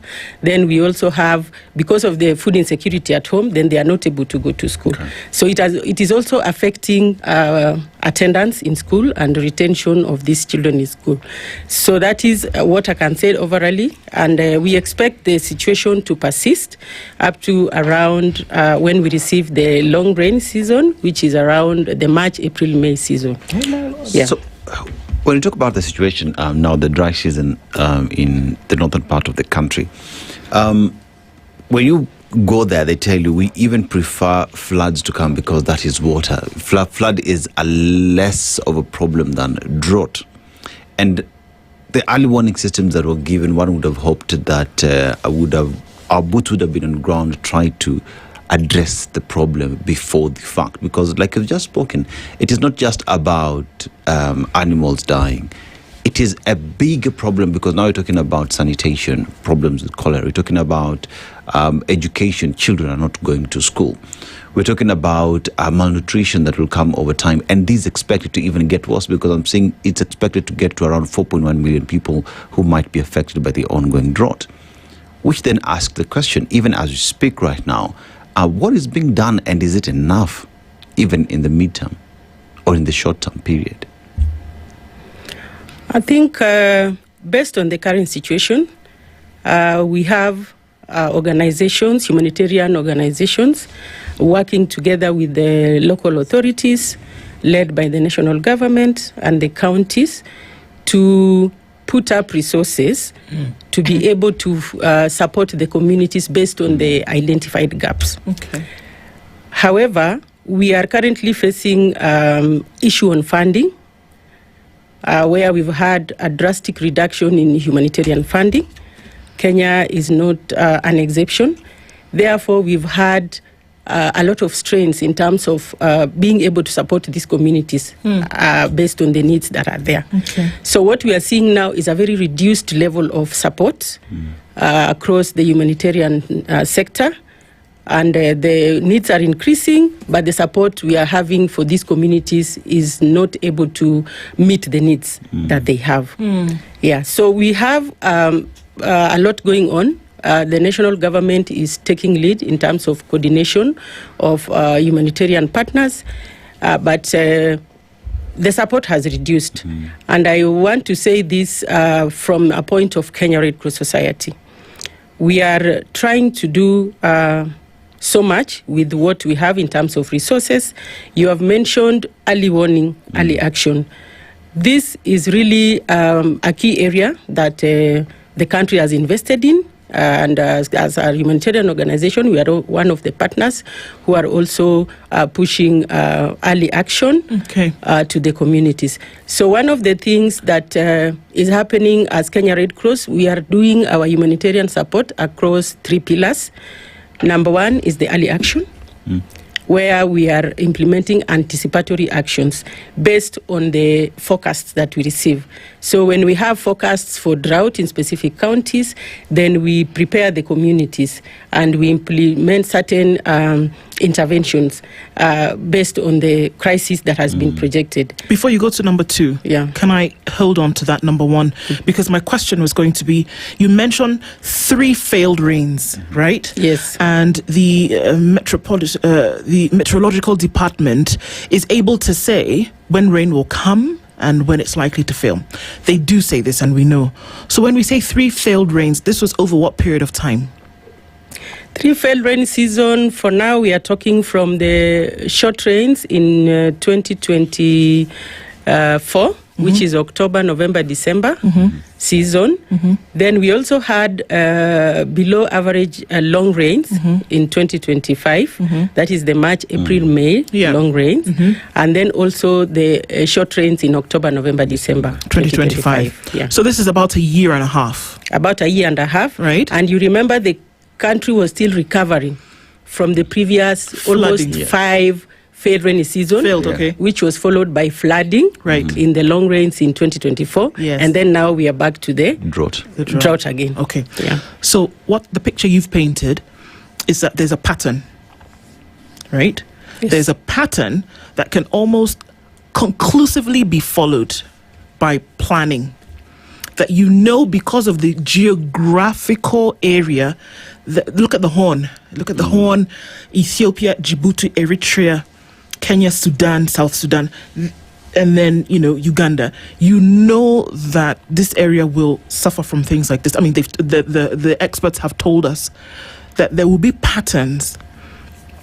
So we knew from even 2023 going to 2024, we also know that extreme weather conditions follow each other. Where there will be extreme flooding, it will be followed by a time of extreme dryness. In this case, to the point where we call it drought. Now, when we talk about the interventions that come in, what are those exactly? Because you've used the word interventions. If we are giving food rations, that's after the fact. The drought is already here. You're giving food rations because there's no food coming out of the ground. My interventions to me would be things like ensuring that there are water sources that are sustainable over time. That there are dams in many parts of the country that don't dry up whether there's rain or not. That there are dams in different parts of the country that you don't have a Mandera that's on the brink of starvation because there are no water sources. People are going 200 kilometers to find dirty water to then drink.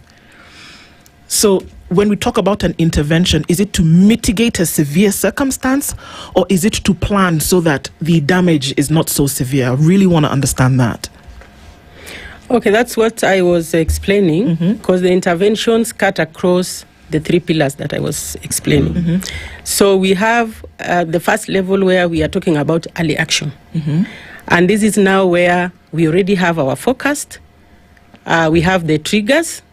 And then we look at which specific interventions are we going to implement to prepare the communities for what has been predicted to come.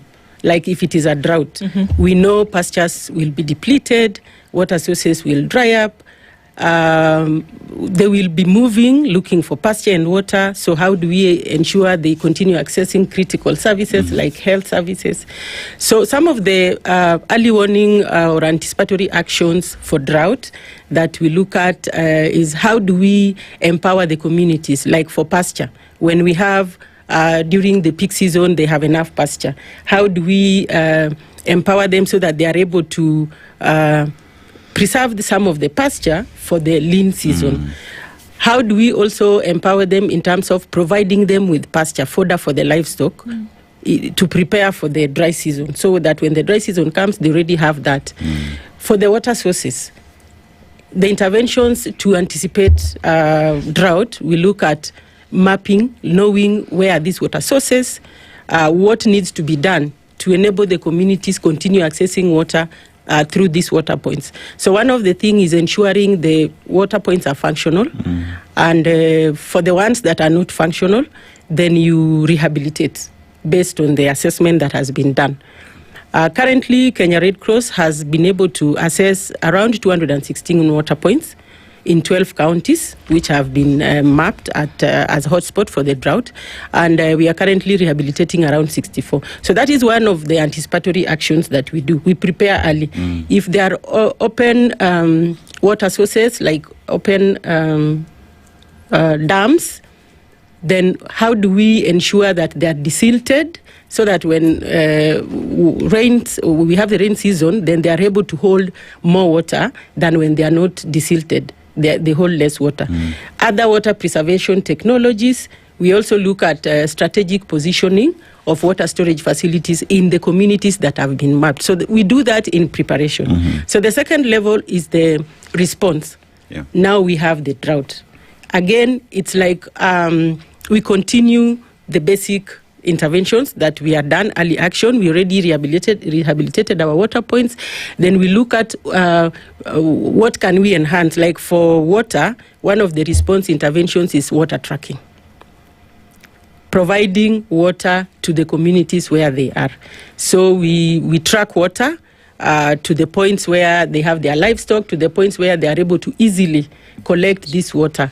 Then we also do food distribution in terms of relief. For the highly food insecure communities, then we support with food distribution so that we cushion them against the effects of food insecurity, where we are now trying to prevent malnutrition at household level. Then we also want to help them with to maintain their dignity. So apart from food distribution, these communities have other needs.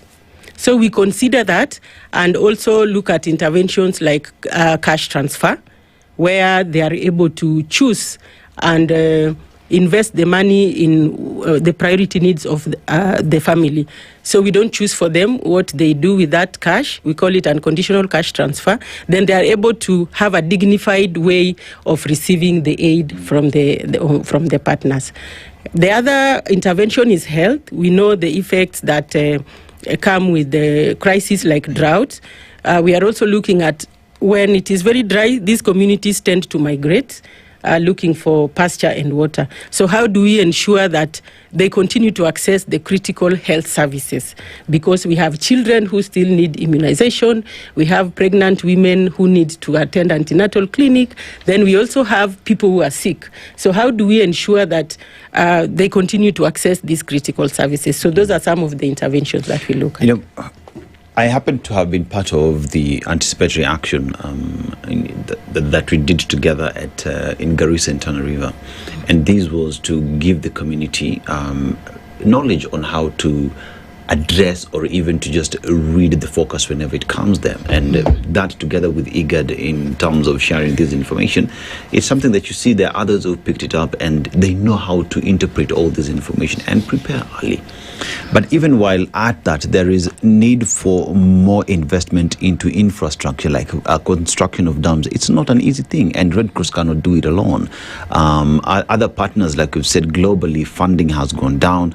But as a problem that is local to us, now one would ask the question, if IGAD and Red Cross are working with the community in early anticipatory action and early preparedness for what is to come, what conversations are we having with the government of Kenya in terms of, fine, Mandera does not have a dam, but there's a river here that comes down Ethiopia that you can tap into and have a dam here. Whenever it rains, it floods. Are we saving this water instead of it flowing all the way to the Indian Ocean?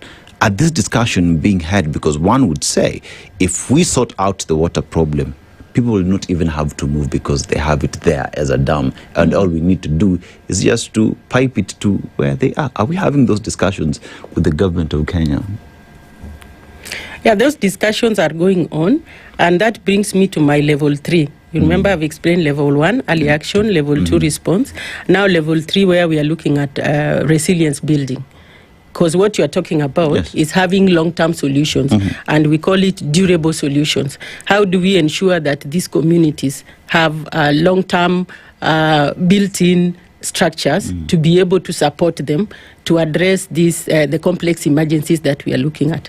So I said earlier, the government is working closely with the development partners, and currently on 14th, we had a meeting chaired by the Deputy President for development partners, and it is a meeting that was looking at the situation and what critical gaps are there and what needs to be done. So I think the discussions are there. The mapping has been done. Kenya already has the anticipatory action roadmap. Yes. I believe you're aware of that. So what remains as a gap, which I will keep mentioning, is issues of funding. You've said we cannot do it alone as partners. The government cannot do it alone. So it needs collaborative efforts and pooling of resources to ensure that we enable these communities to have long-term resilience around dealing with some of the shocks like the drought. So those discussions are ongoing, and the government is on top of the leadership coordinating the development partners. Okay. Yeah. So there's coordination of that leadership, there are talks, there's a roadmap. In terms of implementation, I think that's where maybe you may be saying that there is a bit of a challenge, because, and I know we can marry these conversations, can't we, Lynette? Because it's clear that there's not a resource issue. It's not for lack of funds. There are funds. I mean, we're stealing them all over the place. There's money that's disappearing. It's being taken by people. And that we have then 23 counties where people are suffering from, hunger. And we've not even fully exhausted some of the issues. When we talk about malnutrition, or we talk about food security, and we talk about the disease burden that then is exacerbated by a drought situation, it's really serious. And we're painting this picture against the backdrop of countries in this world that are not ASAL countries. They're desert. It's significantly worse geographically. Yeah. Australia, Israel, Morocco, Egypt, Saudi Arabia, Texas, the USA, the UAE, Texas, which is geographically almost the size of Kenya. These are deserts. And guess what? We import apples from Israel, a desert country. Rice, which needs crazy levels of water in order for it to grow, is grown in Australia. I think you know where I'm going with this. These are deserts. They're not ASAL regions, deserts. But what happened here is that these countries understood the geographical area where they are and said, we either survive or we survive. And they put in place and implemented things.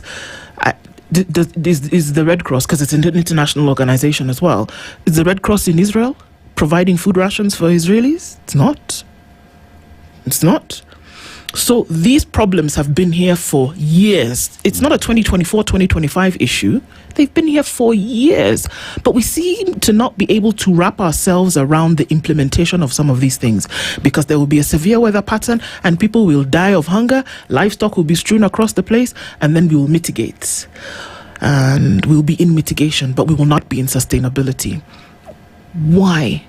And beyond talking and offering leadership and support and all the fancy NGO words that sometimes we want to use, what needs to be done today to sort out this problem, but then also for the future to ensure that the severity of the situation is not felt in the manner in which it's being felt today? Thank you for that. I think what needs to be done is having the durable solutions that I had mentioned. Investing a lot in durable solutions to enable these communities build long-term resilience. And we are not just we are looking at resilience building across the key sectors that are affected. One of the key sectors is the food security sector. How do we ensure that our communities, we mostly rely on rain-fed agriculture. For the agricultural zones, we rely on rain-fed agriculture. How do we ensure that we build resilience of these communities to be able to advance beyond relying on rain-fed agriculture? And you know that is a lot of investment. You've mentioned countries like Israel. A lot of investment goes into that. We have the water sector. That one we've already mentioned. I don't want to repeat. How do we ensure that we invest in a lot of infrastructure for water so that communities continue getting sustained supply of water? When it rains, we have floods. These same communities are displaced. Yes. This water goes to waste. So how do we harness that to be able to harvest this water during the rainy season so that it is useful when we have the drought? In terms of the health, how do we build investment around building community resilience around health? We have a very good structure in Kenya around health, and I think for me, that is the only way that we can be able to support our communities. Moving from response to building resilience so that communities can continue sustaining their needs, even when we have these complex emergencies coming up. You know, the beautiful thing about all this is it has been tried and tested in the country, and we've seen that happen before. I remember back to Kenyans for Kenyans, the drought that we had, and we saw what happened in Turkana. There are those who got into farming, and Turkana is fertile. Many people never knew about it, and when they were introduced into agriculture, many took that up and became sustainable and able to take care of themselves. You go to Garissa today, you go to Tana River, and you find people through the knowledge that they have been given. Mostly, I'm talking about from the non-governmental organizations. They have been told how to use the resources that they do have. They truck water from Tana River and they do irrigation. They have their own farms. That today, Garissa does not import food from outside. They produce their own. Because I was there, I saw that happen. It is something that can be done. But one would ask then the question, where is the laxity? Why are we... The blueprint is there. It is working, you know. Where's the gap in dealing with these once and for all? Because it's a problem that has been there. Remember back when we were using yellow maize that came from the United States of America, getting it from Texas, which is a desert. Why not just deal with it once and for all? Where's the gap? From your perspective, where is the gap and how do we deal with it? Thank you for that. I think what you're highlighting is just about mindset change, because you see for the arid and semi-arid communities, they're mostly pastoralist, though we have some pockets where we have agricultural zones. So what needs to happen is ensuring that we support the communities to diversify their livelihoods. You have given a very good example of Turkana, where some communities were introduced to farming and they are doing very well. So that takes a lot of community engagement so that they are able to understand beyond livestock keeping. Then we can also be able to utilize the resources we have, minimal water resources we have, to also do agricultural production. We are looking at skill building and skills transfer among the youth, so that they can also be able to have alternative livelihoods beyond the traditional pastoral farming that we have. We are also looking at climate environmental conservation interventions, where we look at promoting fruit tree growing for these communities, so that they can, apart from conserving the environment, then they can also have a source of food in terms of fruits and vegetables from these communities. So for me, it takes a lot of investment, not just having the money available. You need to have a strategy, and you also need to do a lot of engagement of the communities for them to have a buy-in into what you are trying to tell them to do, because they're used to their traditional way of life. How do we have them to get a mindset change so that they can also explore the other livelihood options. Yeah. Lynette, you mentioned 216 water points in the ASL areas. Could you explain what that makeup is? What kind of water points are we talking about here? We are talking about boreholes. We are talking about the open water pans. We are talking about the shallow wells.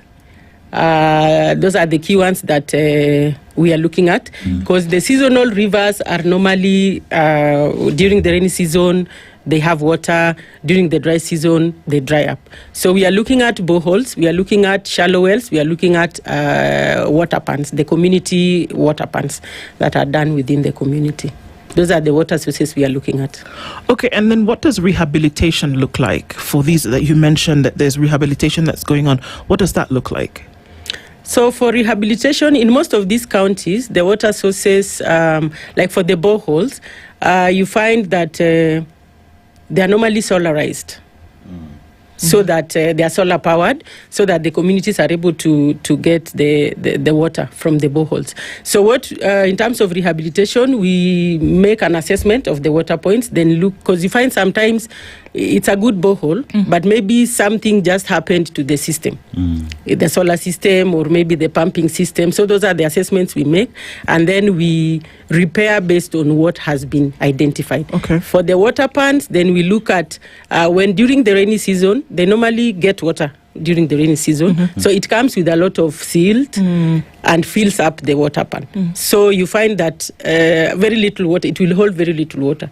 So during the dry season, then we look at how do we desilt, like remove the silt from the water pans to make them hold more water when the rain comes. Okay, so you can actually see that process, like when you do, Lynette, when you do, like when desilting is done, so that of course that silt or sand is removed, do you see that you'll find that some of that water level will rise because of that process, or will it have to wait for when rain comes, no matter how little, to then take up that space?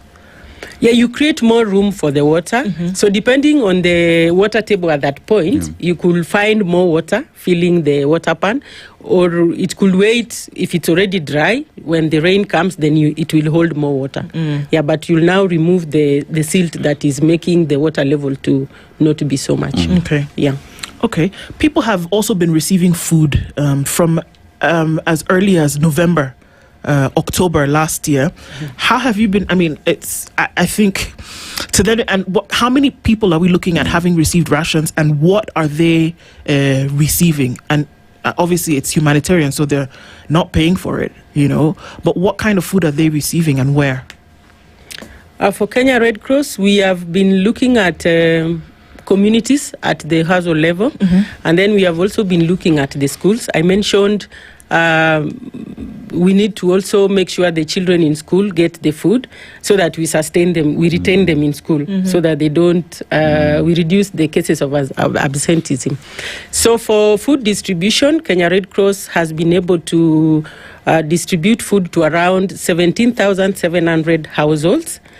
And we've also been able to reach over 13,000 school-going children in 103 schools. Yeah, that has also been coupled with the cash transfer. I said we also cushion the families so they access other basic needs. We've been able to reach around 5,400 families with cash transfer. The reason we are doing this integrated approach is that we are also trying to cushion, like I said, we have high cases of acute malnutrition. When these children go for services, they are given the commodities for the treatment of acute malnutrition. If the household, there's no food at household level, then what these children are given is what is shared. So they use it as food at household level. And the implication is that these children take longer to heal. Sometimes they don't even get cured. We call it they relapse. They go back to the acute malnutrition that they had. And it really means that we are really making these children suffer. So for us to even cushion the children who are on treatment, then we ensure that there's some food at the household level. So we do food distribution, and then we also cushion them with the cash transfer for other needs. Okay. Yeah. Lynette, we talk about food distribution, which is a good thing, right? but let's just address malnutrition and what that does, especially to children. Mm-hmm. And one thing that is evident is their development is usually slower. You find the growth is stunted. So continuous exposure to this means we have an entire generation that would be affected because of malnutrition. Now, when we talk about an entire generation whose growth trajectory has been hampered, means a population from a specific area of the country will always be below par as compared to others from the other part of the country. It is not only just a question of drought, but let's look at what that does to societies. And with that, then, are we looking, would you say that the government of Kenya or the non-governmental organizations are looking at it from a future problem that would occur in terms of this population will not be able to compete with the rest of the world? Yes, I think the government of Kenya has invested a lot in terms of nutrition. And in Kenya, nutrition, we are aware it's a fundamental human right, which is enshrined in the Constitution of Kenya. So what the government has done is through the Ministry of Health, we have programs that are aimed at addressing nutrition for young children, nutrition for mothers and women, because it starts from the mother. Yes. If a mother's nutritional status is not optimal, then she may deliver a child that is already having issues. So the government has really invested in terms of maternal, infant and young child nutrition to ensure that we start addressing this problem right from conception. And we call it the 1,000-day window. From day one of pregnancy to when this child gets to 2 years. That is when most of the problem happens. What you are saying, the stunting. A child who does not get optimal nutrition between conception and 2 years, then you may not be able to reverse what has happened to this child. So there's a lot of investment that has gone into maternal, infant and young child nutrition to ensure that our mothers and young children are able to access optimal nutrition. You've seen in most programs, when we are doing targeting, we look at children under 5, pregnant and breastfeeding women. And that is one of the reasons, because we are trying to optimize the window of opportunity, which is the first 1,000 days period. So we are having a lot of running programs, of course with challenges. I've mentioned the coverage is not optimal because of resource limitations, but the government has really done so much in terms of policy around nutrition, in terms of guidance, and in terms of ensuring that we are able to support what the government is doing. Without these interventions, sometimes we don't understand the situation until we've seen the worst of it, right?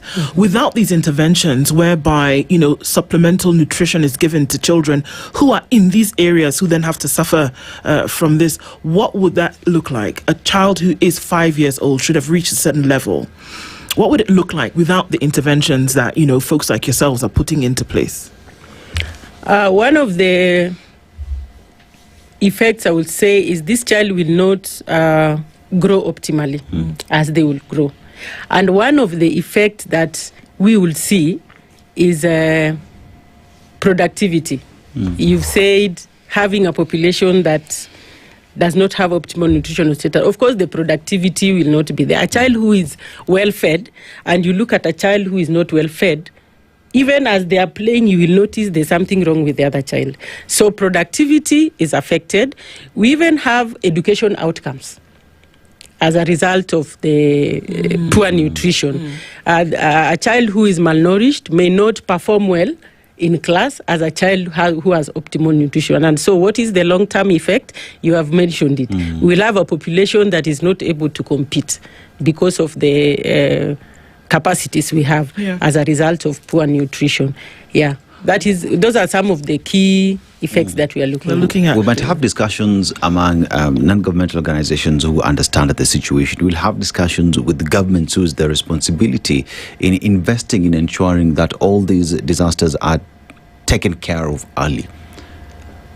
But then there is the other stakeholder, who is the person on ground who's being affected directly. And when we have these discussions with them, because I remember when I was in Garissa and Tenerife, and the locals were saying, we don't want to be beggars every other time. We want solutions that are long-term. And when you just speak with them, because we know they are pastoralists, they move from one point to the other. That is their culture. That is their way of life. But what do they want to be done to them so that every other cycle we do not troop with our lorries to go help them? Because once we know what they need, we are able to address that which they say they want. Are we having those discussions? And what do they want done, pretty much? The discussions are going on. I mentioned earlier that one of the key things we look at is community engagement. You don't just carry things to a community not knowing whether they will want that or not. You have to make sure it is something that is acceptable to them. Even when we are doing the food distribution, these communities have different cultures. They have specific foods they consume. So you have to understand them so that even if you're providing the aid, then you bring something that they will accept, something they will consume. If I may give an example, taking fish to someone, probably in Garissa, for them, I know it is something we are promoting, but giving them something that is new without first engaging them, creating awareness for them to understand the benefits and also accepting that may not work. So community engagement is very key. I want to give a very good example of what is happening through the National Drought Management Authority in Baringo. They are looking at giving the communities improved breeds of livestock like goats. And they came to that conclusion after engaging communities, because they talked to the communities and asked, what do you want? And the communities say, we want you to give us an improved variety for our livestock so that they can be able to withstand some of the shocks that we are having. Because when we have drought, then most of our livestock die. So that is how you work with them. You engage them and they tell you what they want, so that as you also design your program, you design your support for them, then they are agreeable to what you are doing. Yeah. From a humanitarian point of view, obviously the Kenya Red Cross have been involved in programs like this across the country for a very long time. What would be because I mean you serve in an advisory role as well. What would be the advice to give to government? Because they are the ones responsible for certain structures to be in place in order even for humanitarian work to be carried out. What would be that advice? And does it give you that kind of like, okay, hope that it will be easy for you to step in if there are certain structures that have been established? For now, what I will say is a lot of there's needs to a lot of constant situation monitoring and surveillance, because until you understand the scale, the scope of the emergency or the scale of needs, then you are not able to plan from an informed point of view. So a lot of investment needs to go into ensuring we have updated information, constant situation monitoring, constant information available to be able to inform the planning around some of these critical emergencies that we are having in the country. That will be number one, because without that, then we are not able to know where the needs are, which communities are most at risk. So currently, as we speak, we are looking at having gaps, a lot of gaps in terms of information, because the numbers are rising, but now we are not able to tell which specific areas. So a lot of work needs to go into ensuring sustained support for data to inform development partners, to even inform planning on what needs to be done. And then another thing is around a lot of advocacy and resource mobilization needs to be done, because we are seeing a lot of needs, increasing needs within these communities. And for you to do anything for them, then you need to have the resources, whichever way, not necessarily monetary resources. A lot of coordination is needed on that to ensure that we are able to know where we have these resources and which communities we are able to prioritize. And then, of course, having a lot of consideration and push to have resilience, the durable solutions, the long-term solutions, so that we cushion our communities when we have some of these shocks. Yeah. Is Kenya ready? Because, if there was something worse to happen, more catastrophic than what we see today, would Kenya be able to buffer those shocks? From a point of a humanitarian worker, I know the needs are huge, and the gaps are also huge. So for now, I can say that from the information I have, that we still have a long way to go in terms of ensuring that we are able to address the needs of our communities. Right. Yeah. Well, the work that you do is it's, I don't even know the right adjective to use. It's incredible because there's so many needs and there's not enough to go around. But somehow, through the interventions, we're seeing that people are not going without. So thank you for the work that you do. And also in terms of an advisory role to continue saying, look, folks, we have to get our act together because there may come a time we'll not be able to handle things if we continue like this.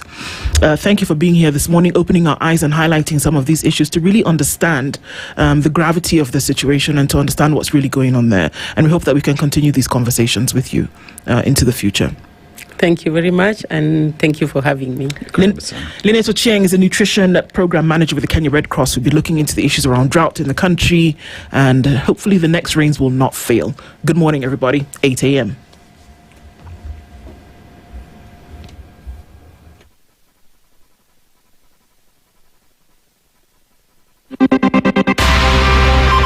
It is now 8 a.m. with ICEA Lion. It is time to plan ahead with ICEA Lion. What's your plan? The latest news from around the world. 94.4 Spice FM.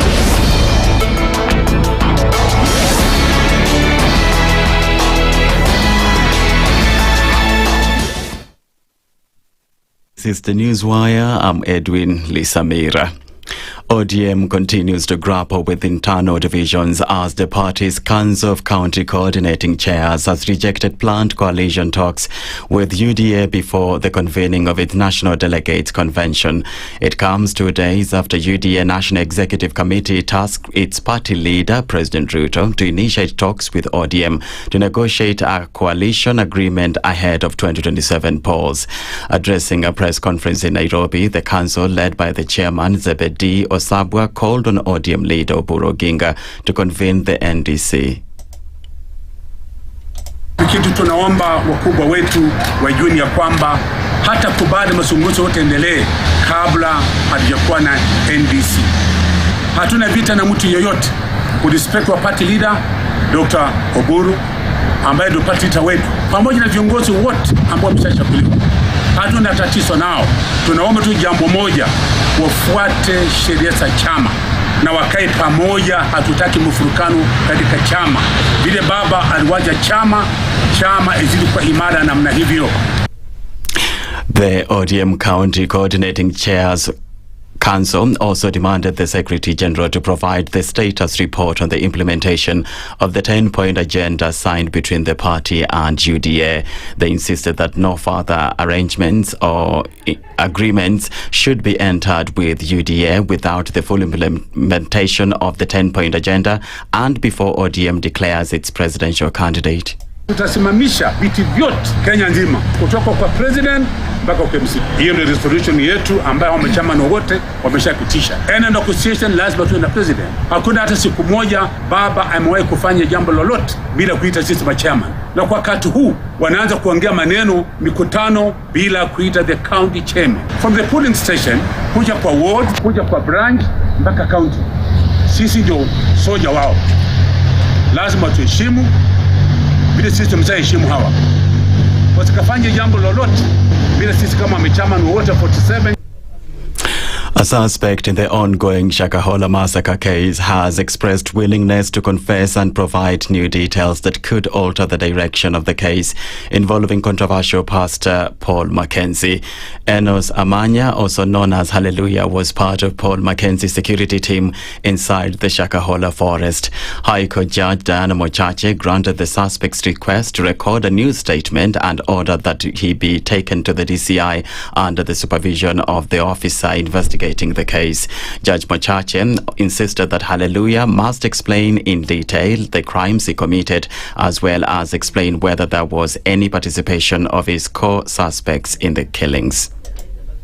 Ile mabarua uliniandikia mingi sana, nimesoma hiyo confession na zile uliniandikia nimeona umeacha mambo mingi sana. Kwa hivyo wakili wako ameomba urejeshwe uandike confession nyingine, then the prosecutor will decide whether to accept your confession and then you can change the plea. Kama confession yako itakuwa imesema ukweli, yale we mwenyewe ulifanya, sio yale wengine walifanya tu na we mwenyewe umejaacha nje. Yale wewe ulifanya mwenyewe kama Hallelujah. Unaweza ongea pia yale ambao wengine walifanya. Lakini si kusema wengine walifanya hivi na wewe hukufanya chochote. Wewe ndio unakubali makosa. Wewe ndio umeamua kukubali makosa. Sasa wakili wako amesema a series of harrowing cases of allegations of medical negligence, including the death of novelist Chimamanda Ngozi Adichie's 21-month-old son, has ignited a fierce debate about patient safety and systemic failures within Nigeria's healthcare system. The family of the internationally acclaimed author says his young son, Nkanu Namdi, died last week at a private hospital in the main city, Lagos, following a short illness. They allege the child was denied oxygen and was excessively sedated, leading to cardiac arrest. The hospital extended its deepest sympathies, but in a statement denied any wrongdoing, stating its treatment met international standards. The Lagos state government has ordered an investigation into the death as public outrage spread over the state of healthcare in Africa's most populous country. That's the Newswire. I'm Edwin Lisamira.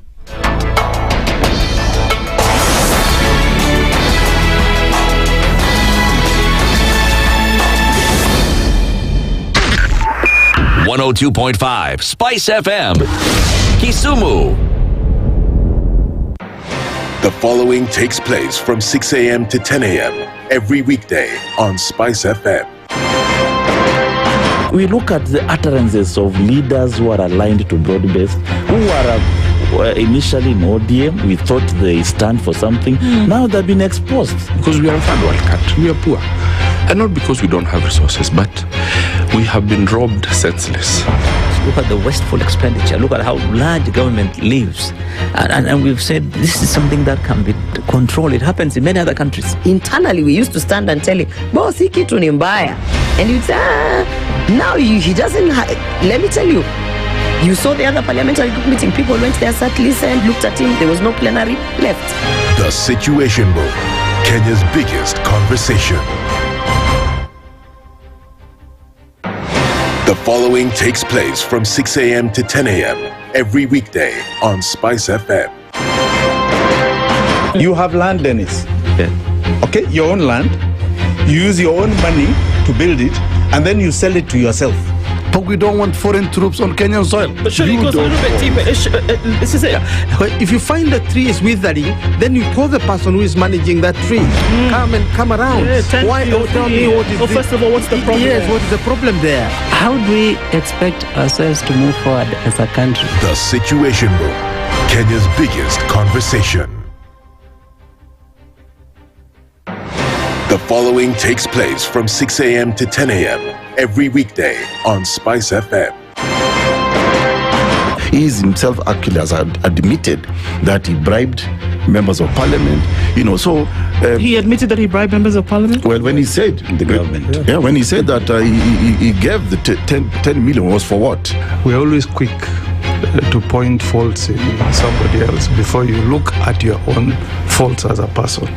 If it was Kanu's day, hii amuka naye leo, ungekuwa umeenda bali sana hii. So when we must celebrate you. There are 600 million people now globally estimated to be living with diabetes in the world. So it is a major health problem. It's the largest single disease rising pandemic that we're dealing with right now. The Situation Room, Kenya's biggest conversation. The following takes place from 6 a.m. to 10 a.m. every weekday on SpiceFM. Presidency is fairly interesting in the sense that it will actually take us to a new consciousness. Swali zile watu waulizi na swali muuliza na shangala ni aje kwani huku kunaendaje? 30 billion shillings annually on travel alone in public service. A Kenyan can even demonstrate every single day of his life that Ruto must go. That is the only message of his demonstration. That is his right. That bribe blinds the eyes of the wise and subverts the cause of those who are in the right. This is the Situation Room, the only way to start your day.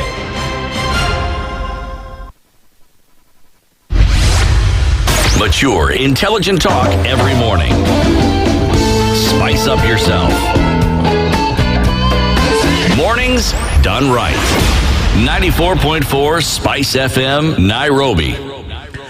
Indeed, mornings done right, and we continue those conversations. It's now 9 minutes after 8 o'clock. This Friday, when Ugandans went to the poll yesterday, and of course provisional results being released right about now, and looking into those issues, as we have these conversations, that's what we're getting into this hour. But there's certain things that technology will do for you. Technology, the ICEA way, will ensure that you don't have to go and line up, talk to 1 million people, come back tomorrow, send a letter with a stamp. Hey, stamp. Those things still hand delivered. The bus. We don't do those things anymore because with ICEA Lion, they also have understood that you need to plan for the future, but you can do this in a digitized manner. That there is a chat bot called Leo, and you can also have a conversation with him and say, Leo, you know what? I need to have a plan. Leo will now go into the back end and talk to you and figure out things that you need to do. Yeah. There's also a specialization tool which you input your target. This is what I want, right? I want to own a yacht. I want to then have a 5-bedroom mansion in Sicily, or whatever it is. And the tool will say, okay, Denis, in order for you to do that, and based on what you have at the moment, let's input this information, and voila, at the end of it, it will tell you periodically then, this is what you need to do. Isn't that great? You don't have to move from anywhere. You can have that conversation with folks where you are to where they are. So ICEA Lion is taking away all the fluff and making it actually easier for you to then plan for your future, hit the target, and boom, you go. You're good to go. That's what we're talking about. ICEALion.co.ke. Visit today and ask that question. What's your plan? Revisha. You know, I told you, Revisha. Bas. Yes. Put your foot on the pedal and let's get this thing moving. What exactly are we talking about? Well, we're talking about how you can actually save. Now, because you saved, that means that you can actually win. As KCB is in the business of winning. Winning, you don't joke, man. Yeah. So how can you revision a KCB? It's simple. Open or fund your KCB goal savings account. 1. 2. Save at least 2,500 shillings every month and choose plot or house purchase as your goal. 2,500 every month. Put it there. Pole, and say, I'm saving towards a plot, I'm saving towards a house.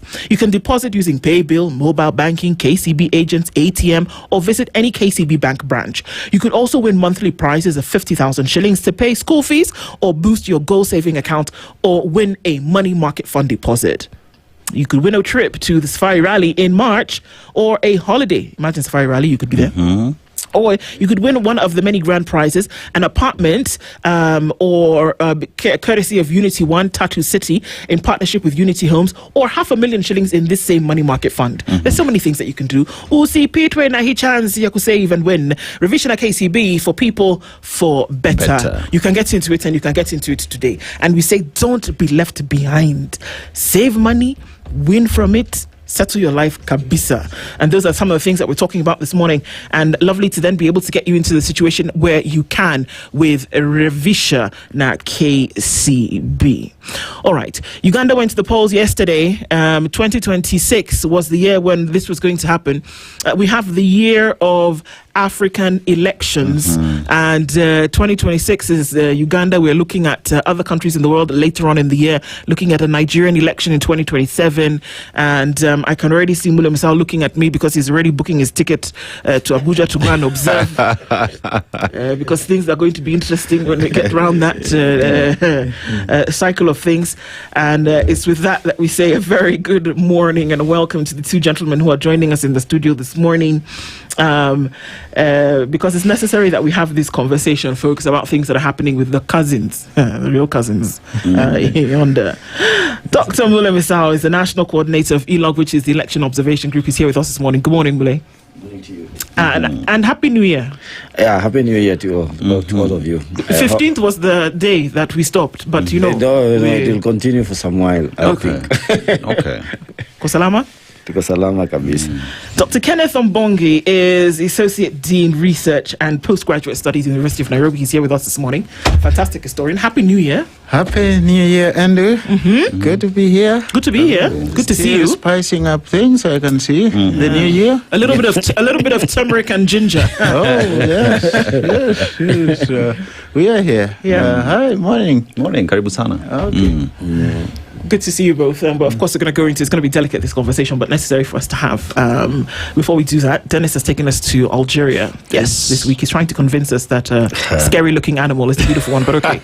He'll give you the details of that. The animal we talk about represents Algeria because they say it's a beautiful animal, and that is the large-eared fennec fox. And for the same way we say in Kenya, the big five is our pride and joy. The large-eared fennec fox is their pride and joy. But it's also a country where when you visit, here in Kenya you want black tea, they have mint tea. So when you visit Algeria, you just have mint tea. But that aside, remember 90% of the country is a desert, Sahara Desert. Fuel, petrol product is cheaper than water because it's predominantly a desert. So having water is much more expensive than buying fuel. Maybe much more we can learn from that because we have lots of water here that goes into waste, but conversation for another day. But let's go to the proverb.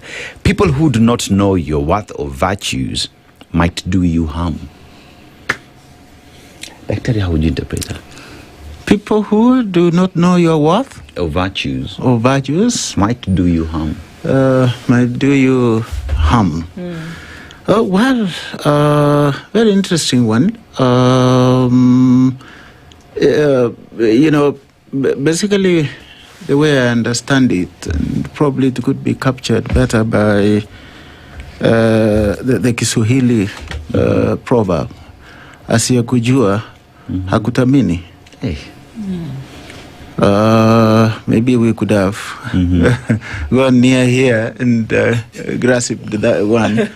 But generally what it's saying is that people who are not aware of who they are dealing with, they may not necessarily value you or take you seriously or give you a chance to do what you ought to do.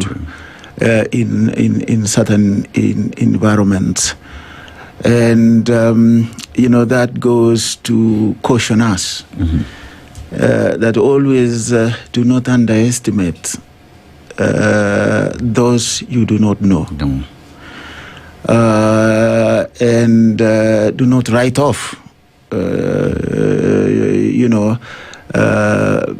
things or people that you don't know what their strengths are, and think that you can take them for a ride and kick them here and there. Yeah. So you never know. Always look at a certain situation with some level of caution, and know that people could have something that you may not appreciate. And don't intend to do harm just because you are not aware of what they bring to the table. Dr. Musa. I totally agree with Mwalimu.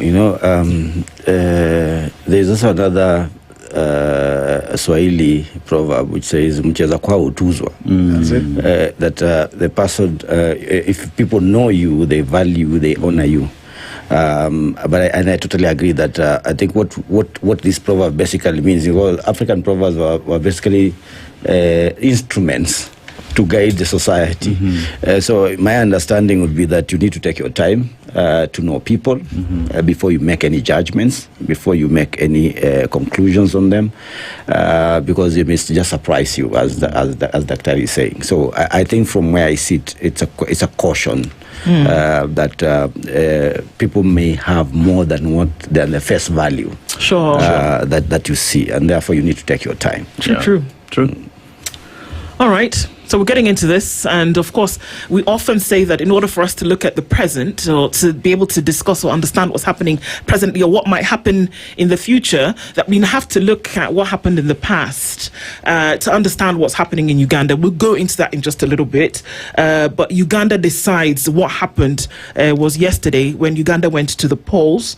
Voting underway, polls closed. Ugandans voted on the 15th, which was yesterday, for both presidential and parliamentary elections. Polling stations faced delays, especially due to biometric machine failure, surprise, surprise, and logistic problems. Elog can tell us now, when we use those words, what exactly they mean. Voting and vote counting took place amid an internet shutdown, but restricted access to social media and SMS. The first official presidential results were awaited late or last night, and they were expected initially. An initial tally was expected about 10:30 last night. Another surprise that might take you also for surprise now, that early indications suggested incumbent President Yoweri Museveni ahead, with opposition leader Bobi Wine lagging in initial results. So we'll open that up just a little bit. But key issues during the election, which we can go into right now, internet blackouts and restrictions. Government shut down much of the internet ahead of and during election day. What we are seeing is that in the lead-up, authorities ordered some rights groups to halt operations, and critics, including journalists and activists, faced arrests and intimidation. International observers and UN officials had warned of repression, intimidation, and restricted civil space before the vote. Bobi Wine and his party have alleged ballot stuffing, arrests of their party agents, and other irregularities on election day. There was heavy deployment of security forces, particularly in urban areas, adding to tensions, but apparently keeping major unrest limited. Look, that's the picture that we get. We're still not hearing anything yet, but you can smell the onion, so you think that somebody's cooking in the kitchen. Something's happening. Putting on some spices. Right, exactly. We'll start with you. What from your observation so far? Well, all these things, a lot of the things that you've mentioned have directly affected us as observers. ILOG is part of a fraternity of regional observers known as the Eastern Horn of Africa Election Observers Network. We have members in Uganda, we have members in all our surrounding countries within the East African community, and even the Horn of Africa, Ethiopia, Eritrea, Somalia, and others. And two of those members were the ones who were banned, their permits withdrawn in Uganda. Then we also had the chair of that particular network, who is called Dr. Sarah Birete, arrested on the 30th of December last year, arraigned in court on the 3rd. And she was pending more investigations by the police. She was remanded until the 21st, until after the elections, basically. Of course. So that's a leading figure in the electoral justice issues in Uganda. Was put away. We have also now this other issues, the permits withdrawn for quite a number of organizations, and then now we have the internet shutdown. So. Is it a different picture from what we've seen from Uganda? This is exactly the template that has been used by the Ugandan authorities for the last, quite a number of electoral cycles. And I don't think it has changed any bit. We expect, the idea is that we need to have people elections which are transparent. If we are going to have any iota of credibility of that election, when you shut down the internet and shut down and make this a much more opaque process, then anybody can speculate anything. So one of the reasons why nobody's getting a lot of the information, you're depending on those virtual private networks, and you're depending on just making direct calls, which you cannot be able to verify. means that there could be other things which are cooking beyond the onions that you can smell. So we don't think that's a very favorable environment in which you can be able to hold credible elections. As expected, the information that is coming through is that the incumbent is winning. So that is not unexpected under the circumstances. We only hope, and we do, because we do have a number of monitors on the ground who are documenting. Since now we cannot be able to relay and talk, we do have people who are taking note of what is happening. We hope that we can be able to share much more information once this process is over, once we can be able to get the data and analyze it much more comprehensively. We can be able to also speak authoritatively on the electoral process and some of the technical aspects of it. Sure. I mean, Dr. Mbongi, as you look at the elections in Uganda right now, one would just say, like you keep saying, if you want to look at the future, you just need to look across the history on how things have been done before. But even while at it, then one asks the question, in an election process where everything is closed off, where people are not getting information, the world does not know what is happening in Uganda. What is happening in Uganda remains in Uganda. How then can one ever come out to say that this was a democratically elected government if that cannot be verified? Thank you very much for that question. When you say what happens in Uganda remains in Uganda, it reminds me of what the Americans say about Las Vegas. Vegas. What happens in Las Vegas remains, although in a different context, not politics. Yes. Now, let me begin from a quick note. Andrew, you said in the beginning that you are surprised. I was being sarcastic, but okay. All right. So, I mean, if I took you very seriously, and I could have simply said, you're not from Africa, you can't be surprised that the incumbent is actually leading. That's expected. But back to the question you asked, my brother here. You see, it is true.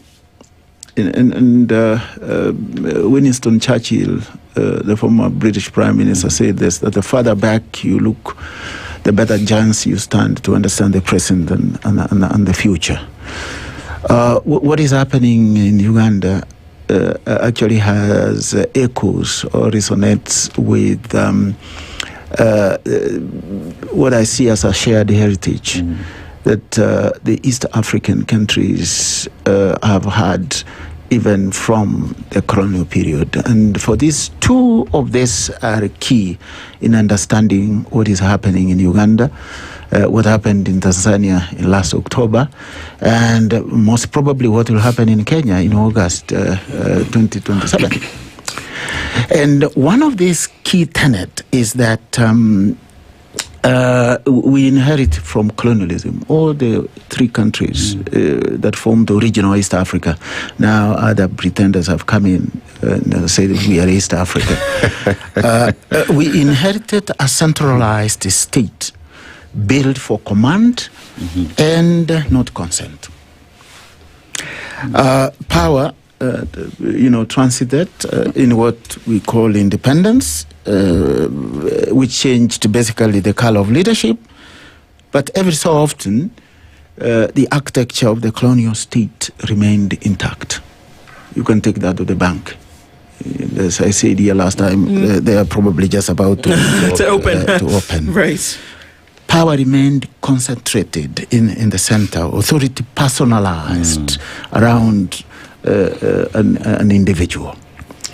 That's one key tenet we need to remember. And it has not fundamentally changed. The second one is that what we call elections today were actually rituals of transition, not alliteration, not change of power.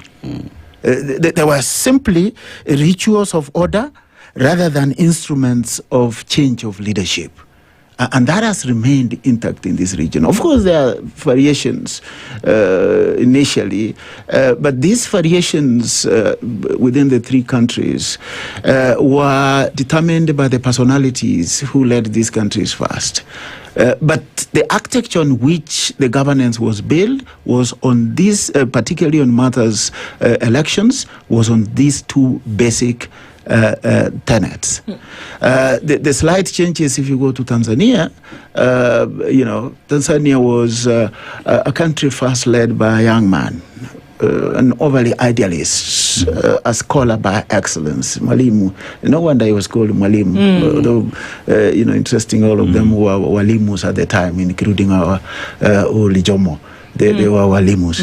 But Nyerere was more Mwalimu than the rest. Because of his idealism, he creates an environment that gives a semblance of a nation. But really ended up creating what I always see as a strong state, but a weak economy. Then you go to Uganda, another young man. Obote was actually 39 years, Nyerere was 36. Another young man who was not as erudite as Nyerere, and who was not as careful as Kenyatta, and they could not manage the ethnic multiplicity of Uganda, and Uganda crumbled. By the 1970s, things had fallen apart, if I may use the phrase of Uganda. Now, in Kenya, Kenya was just a young country, under the whims of an old man, more careful, more cautious. Literally transited the structures of the colonial state and maintained them the way they were, lest he wrecks the boat. And by the 1970s, Kenya emerges as a strong economy, but a very weak nation, very weak state, but a very strong economy because it was built by on the basis of the colonial structures with the cosmetic. Those are the changes that you can talk about. But the tenets remain: a centralized state, and elections were not for change of leadership, but rather managing order. Okay, that is what you see in Uganda with the internet blackout. With media suppression, with a country which is basically a police state. President Museveni was actually competing against himself. Okay. And definitely is actually going to win. That's why I was getting surprised that Andrew was surprised. Sarcasm comes out to play every now and then. But then from what we observe, we observed similar things in Tanzania. Yeah. Just, a couple of months ago when we saw that the outside world is shut out. And the reason that was given at that time was that because we don't want any of the bad manners or bad behavior that happens in other countries to happen in Tanzania. I mean, to that effect, it was said. In this case, or any case for that matter, why would you shut out the rest of the world in a process that should be seen to be transparent and above board and above reproach when it comes to the democratic decision that people will make to select a leader? Dr. Ali has already given you a very good contextual background to what ails us, even because when you talk about democracy, then if you look at it from the backdrop of what Dr. Ali has just explained, where you're coming from, and I think he was also being polite because he never said we were just basically a company. It's a company which was operating here. We never had a state in the true definition of what a democratic state is. We were basically companies, British East African company. And that company structure, which is usually a centralized command system, is what we still have. And therefore, to talk about democracy, I think where a lot of our efforts for people who've been and especially in the election space has been on how we can be able to rebuild those structures moving forward. Not so much about what actually exists. We interrogate what exists because those are the structures which are there. But when you look at them, when you go deeper, you'll find an infrastructure which Dr. has just explained, which is a command system where they can be able to make decisions at whim.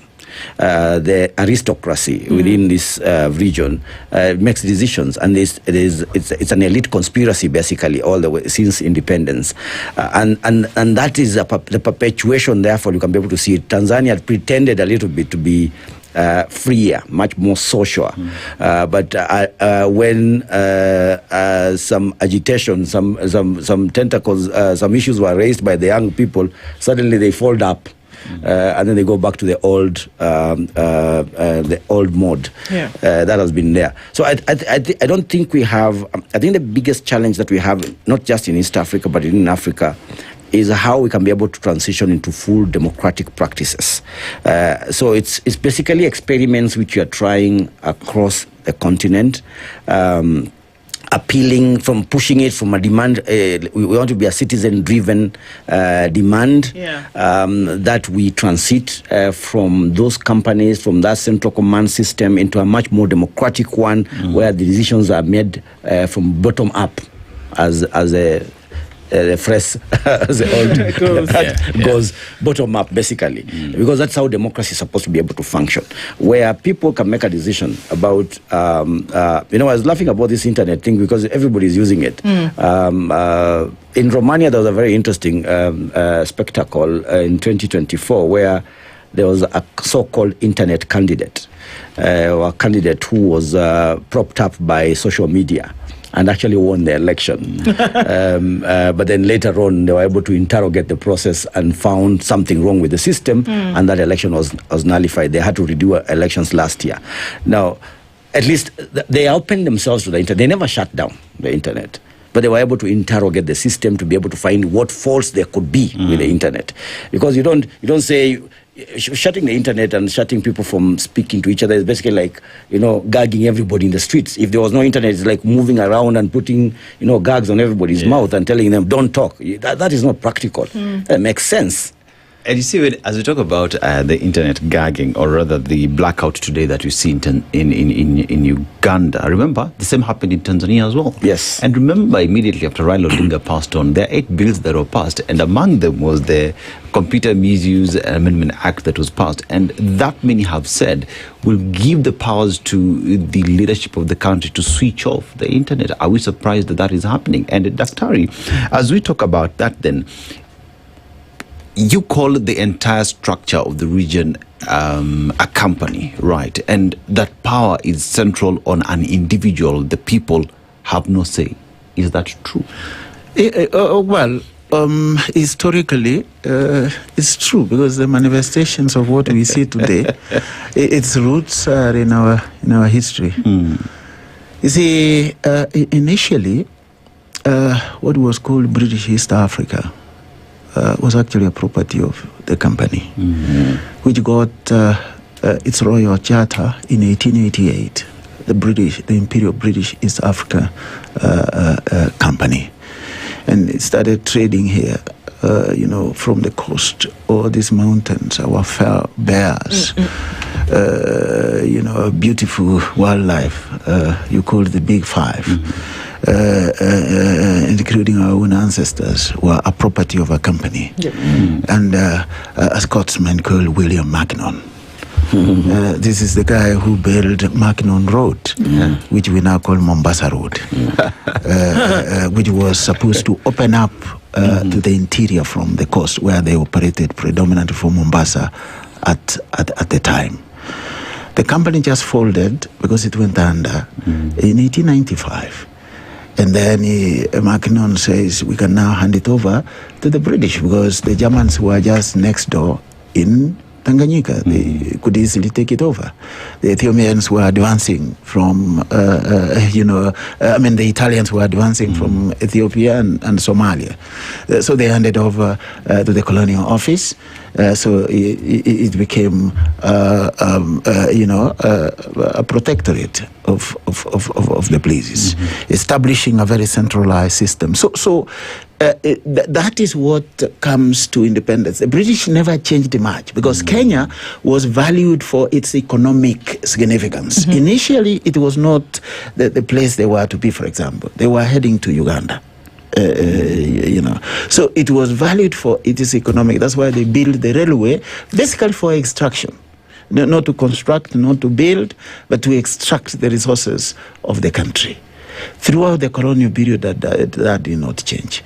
When we had a transition, which many of you wrongly call independence, the elites changed. The political elite just changed from the white ones to the black ones. Yep. But the power plays continued. The company, quote unquote, continued. The extraction continued. Now, between the elites in Nairobi, working with their, supporters outside London, Washington, and all that. So we had what political scientists call the comprado class here.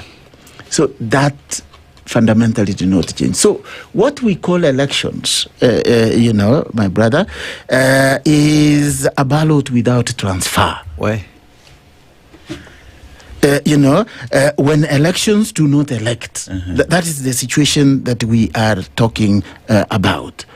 So what you see as democracy in Tanzania, in Uganda, with the ongoing elections, and Kenya, is actually a choreography of democracy, who the elites fear its consequences. So they basically manage it. They manage it in ways that resonate with managing the company. And I think that is what Muli was basically saying. That's why in Uganda, you see a situation where courts, curbs, and the criminalization of dissent are used to control the people. What kind of competition is it there when Kizza Besigye is in court? Bob Wine is being hunted like a criminal. What kind of elections do you expect in a situation like that? Right. This exposes really a very deep paradox that you find in East Africa. And that is a paradox that I call competitive politics within an uncompetitive state. And one would then, we wonder, because then what is it that if Museveni now, of course, likely greatly tipped to get into his 7th term, that has been at the helm of this country for 30 years, and at the age of 81, if we're going to talk about biology, he doesn't have too much, left in the chamber. But the question is, what is this thing? Or is it for us that as African nations, for who the transfer of power, not independence, took place, according to what Dr. Mbongi says, is that are we looking at a situation whereby that power is too sweet and you want to stay in that position to then be able to control the people until, the curtains are closed on your life, literally? Yeah. Because what more would it be? And then can we truly say that we operate within democratic spaces if those are the things that we see happening? It's a very interesting question and even direction in terms of discussion, because that becomes even the elephant in the room. This discussion around management of people, basically not democracy but management, through whether it's elections or through whatever is offered from the incumbents within the region, will also raises another issue. And that is the issue that you're talking about.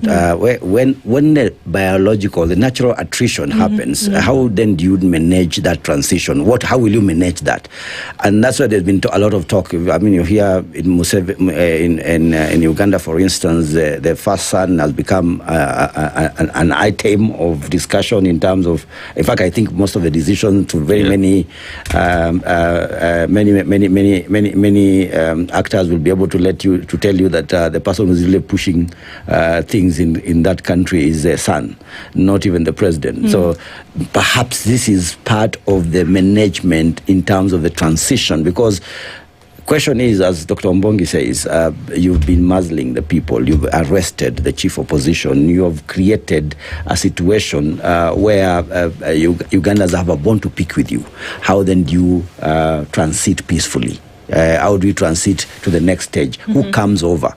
You remember in Kenya, for instance, when we had this the 2002 transition, there are very many people. If if that change had not been managed, you saw people nearly even lynched the former president Moi when he was coming to Uhuru Park for the handover, because there is a feeling that you betrayed the nation. There's a feeling that you took us to the wrong direction, and therefore there is a fear for those who are managers that there may come a time that they may be out of office, and things will be, everything will go against them.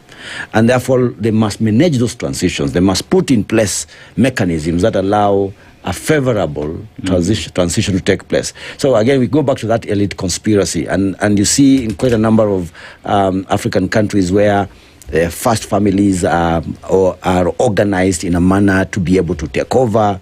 In Uganda, it's actually well illustrated, because now the son is not only just a son, but he's the head of the military. For goodness' sake! I mean that is the most obvious way. I mean, they control the military as a family. Exactly. Because other than the son, there's Museveni's brother. Exactly. Who is one of the senior military generals in Uganda. Yeah. But you see, and my brother here. What you see in Uganda is some kind of experiment in management of a country based on a false notion of stability without renewal. The grand old man of East Africa that we are dealing with in Uganda, this was a darling of donors in the 80s when he came to power. Yes. And gave Uganda a semblance of political stability and peace, and vowed that he would not stay for a long time. He actually did say that, didn't he? He vowed that the problem of Africa is actually old men who want to die in office. Yes. And I don't want to do that. With the strength of youth and the discipline of a soldier, we believed him. Look at what he has done. And that goes to say that really there is a semblance of stability which we try to manage at the expense of renewal, which is supposed to be the essence of democracy. You manage ethnic groups. In Uganda, for example, and if you go in, even the way they have shut down internet is ethnic-based. The longest period that they have shut down is actually in Buganda and I think in Mbosoga. Because those are the ethnic groups that he fears most. You know, in Uganda, while in Kenya we have Luophobia, in Uganda they have Bagandaphobia. You know, that's why internet has been closed longest within Buganda. The owners of what we call Kampala and much of what is the seat of power in Uganda. So you manage those ethnic groups and then get the assets of the country and privatize them, you know, and get clarion calls and say we are developing and we are going to if not Singapore, we are going to Canaan. You see, that is really the curse of Africa, not just Eastern Africa. But the beauty is this, and we saw that in Tanzania, that stability imposed from above is only turbulence delayed. Yes, that's true. Nyerere, with all respect, and I respect Nyerere as an intellectual, we read him. You know, at some point, we even admired him. I have so many round Chinese collar shirts that Nyerere used to wear. Sometimes we speak his language in our lecture theaters and all. But then he managed Tanzania in such a way that it could hardly survive outside him. And you remember that when he left, Mwinyi was Nyerere incarnate. Mkapa was Nyerere incarnate. Kikwete was now a grandchild, politically speaking. You know, when they lost that control, it actually proved that management from above, impressed on the people, is actually violence delayed. Which then brings us to the next question. If you go back to the independence struggle, right? the white man did not just hand us over the powers to rule ourselves. It's the people who fought for that. It was the people who were tired and said, no, we have to do things our own way. And that brings us to the question where it's the people who have the power, right? Not those. I mean, you're right. It's arguable. It's arguable to carry, right? Yeah. But then there is the feeling that those who are in power today control these countries as if the monarchy, regardless of which country you're looking at, does not have the power, which then asks the question, have the people forgotten the power they have, that they have surrendered that to those in leadership? No, the challenge is how things happened historically. I keep on saying this, my brother. Yesterday, in my department of history and archaeology in the university, in our seminar, we were talking about Mau Mau. And one of the speakers made a remark that there's a limit to which you can put, that one lesson we learned from Mau Mau, which is Kenya's freedom struggle movement, is that you can actually not push people against a wall for too long. It will come to a point in which they say, no, this is the limit.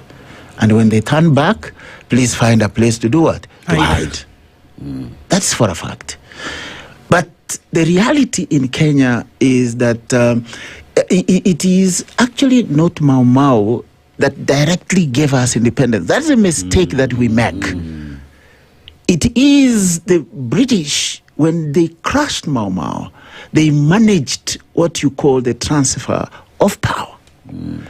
And they handed over power to what I said earlier, a comprado class, led by Kenyatta I, who served the interests not of the people, but their own under the British one. That is why, just read your history. Who took power in Kenya? They were sons and daughters of chiefs. And the chiefs were actually the agents of colonialism. Just look at the powerful men in Kenya in the 1960s and 70s. They were sons of chiefs. Okay. Those who were in the provincial administration, they were sons of chiefs. I mean, just name any. Senior Chief Koinange. Senior Chief Koinange. Senior Chief Musa Nyandusi, the father of Simeon Nyachai. Chief Muhoho, Chief Njonjo, Chief. They were the sons, because these sons were men and women of privilege. Because they kowtowed to colonialism, they were given access to mission education, which was denied to the children of the radicals. So by the time we gained independence, the people who were erudite enough, meaning educated enough, were the sons and daughters of the colonial agents, called the chiefs. So then as we go to... And they are the ones who ran basically East Africa. Nyerere was a product of Scotland. He got his education in Edinburgh. Kenyatta lived in London for 15 years and spoke good English even more than the English themselves. He became their son-in-law. He married a daughter, Edina, of his employer in Essex, southeast England. So I think that as we look across the African continent, that we can see a replication of this. That truth of facts is that the British East Africa was also replicated in British West Africa. Exactly. It was replicated even till today. The Francophone West African struggle is based on this very thing. There are countries on the African continent today who are net exporters of France. Everything down to the bread that they eat every day comes out of that country. So now what we're talking about, an election then, it sounds almost scary to say, Mule, but are we saying that then elections essentially is just a CEO of the same elite ilk being passed from one person to the other? And until and unless the current CEO is tired, is satisfied with their position in that place, then we can talk until we're blue in the face. We can talk about an independent electoral commission. We can talk about election observers. We can talk about all these things about democracy and whatever, but we will never truly see proper progression of power to practiced by and for the people until this company mentality is shed. My quick response before Dr. comes in is much more well versed with this than myself in terms of from the historical background to what we have at present. What democracy? I don't want to use the word pretends to have. I hope it has. Okay. That it has the opportunity for redemption. Yes. Within it, it's inbuilt with opportunities for redemption. In my understanding, democracy as it should be, where we're talking about the people having their say. But it's the management structures. So it's a question about the attrition. Again, go back to the law of attrition. That how much time is required for our people to be able to rise up? We have seen opportunities. That Mau Mau struggle is an opportunity at redemption. It may not be the one which delivered, but it did signal something. It never managed the transfer of it because they never thought through the entire process of it. But the manager still came in and were able to create an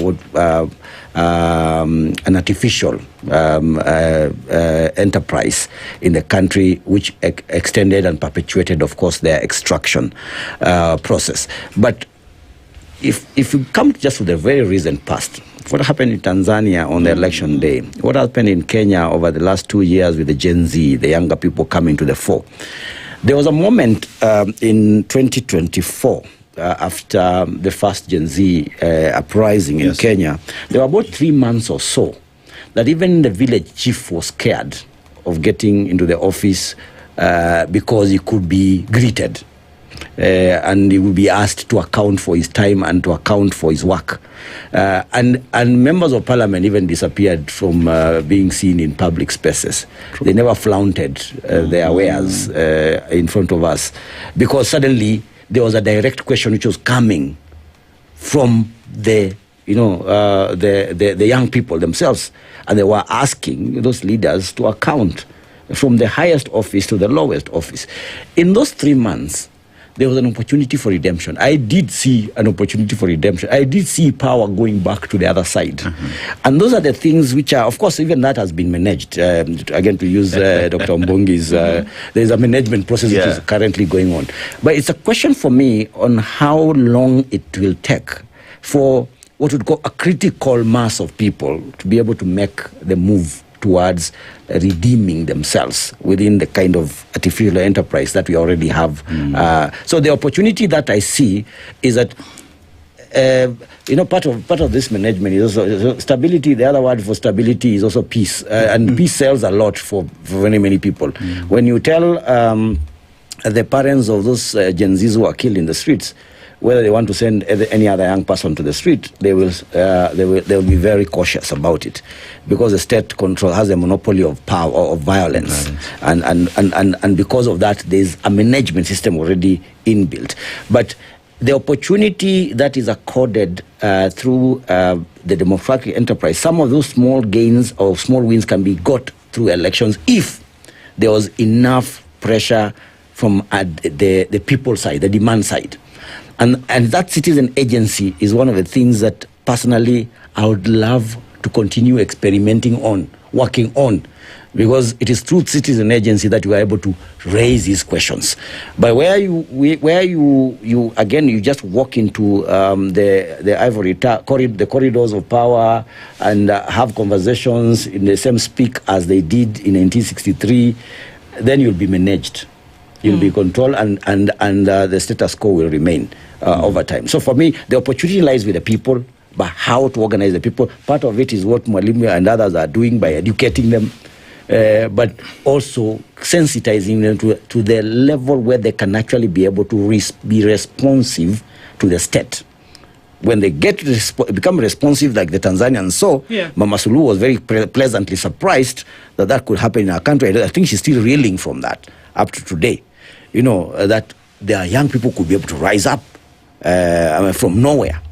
It's something which can shock a system. So in my view, their opportunity still does exist, despite this managing, but there is an opportunity that can be exploited. Yeah, there is, just to add to what Muli is saying, just look at the language that followed what we loosely call the Gen Z revolution. It wasn't a revolution in its really sense. I teach a course on revolutions in world history. We could probably call it more of an uprising than a revolution. Maybe it will grow into a revolution someday. Look at what followed that. The language of the country is bigger than all of us. We need, for any country to develop, we need peace and stability. You remember I said earlier that what has been our greatest curse, not just as Kenya, but as a region, is actually the belief in the status quo is better than renewal. Democracy promises change and renewal. Democracy recognizes the multiple talents that the people in a country hold. That's why it believes in changing of leadership every so often, so that these multiple talents can be used in developing the country. Ours is actually the nurturing of status quo, using the language of peace and stability instead of renewal. If you didn't realize that the management immediately began, those young people, a few of them were gotten hold of, dressed smartly, and some of them have even sat where I'm sitting, and they have spoken very powerfully against their own agenda. What was dubbed, a movement that was leaderless, a movement that was partless, a movement that was faceless, a movement that was tribalist. We started seeing the tribal dimension to it. We started seeing elites being selected and speaking for the young people who had no spokesperson initially. That is where our problem is. Number two, you remember I said that ours, just like is in Uganda, Tanzania, is elections that does not elect. Ballots without transfer of power to anybody with new ideas to move the country forward. And this originates from the base on which these countries were built. You remember I said we have a shared heritage of an overly centralized state whose role is actually to maintain the status quo and pander to the whims of the global north and all those people, purportedly development partners, who support our survival. Indeed. That is why, as I finish, they will never want us to unite. In the 1960s, Osevego Kwame Nkrumah talked about the United States of Africa. Africa must unite. How long did he survive? Did not very long. He thought he was the most popular president until he was toppled. It was a shock that he would not recover, even when he retreated to Togo and Sylvanus Olympia, the president, made him a co-president just to console him. He was inconsolable. You get that? Muammar Gaddafi in Libya here talked about the United States of Africa and wanted to give the US dollar run for itself, and started this change. We own the gold. The largest depots of gold in the world are under our feet in this continent. So we can use it as a standard measure of our currency. African Central Bank. How long did he go? Labeled a terrorist. So you have an answer. There you go. It just sheds lights on what we're really dealing with. It's a bit darkening in terms of the mind that you would have in terms of what looks like a future for our nations. And all from this, that it's likely that in the course of the day we will hear, and by what percentage, President Yoweri Museveni continues as president of Uganda. Thank you for your thoughts this morning, and to be able to share with us. It's coming into the next 2 years of elections around the continent. It would be interesting to see. Zambia is coming up. Ethiopia is coming up. Media. Indeed. And looking into Nigeria and other countries in 2027, and Kenya as well. Well, Africa, we follow each other. Yes, we just do. the way we did during the transfer of power from the British. Yeah. Tanzania 1961, Uganda 1962, Kenya 1963. Yeah. In like manner, Tanzania had its elections last year in October. Uganda's had his in January this year. Yeah. We will have ours as the last born of East Africa next year.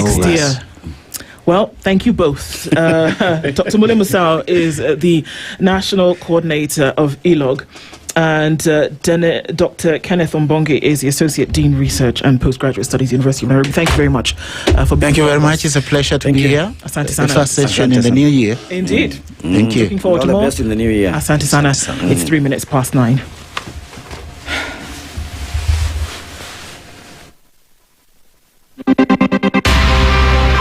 It is now 9 a.m. with ICEA Lion. Insurance and investment made simple for people like you, courtesy of ICEA Lion.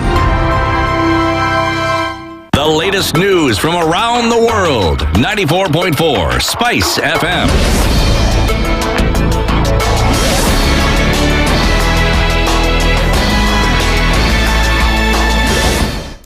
Good morning, this is the Newswire. I'm Edwin Lisamira. The High Court in Kakamega has deferred hearing of a petition challenging the election of Kenya Sugar Board directors to March the 19th. The case was filed under certificate of urgency by Malava Ken grower Boniface Masinde, who's seeking to stop the planned elections until the matter is determined.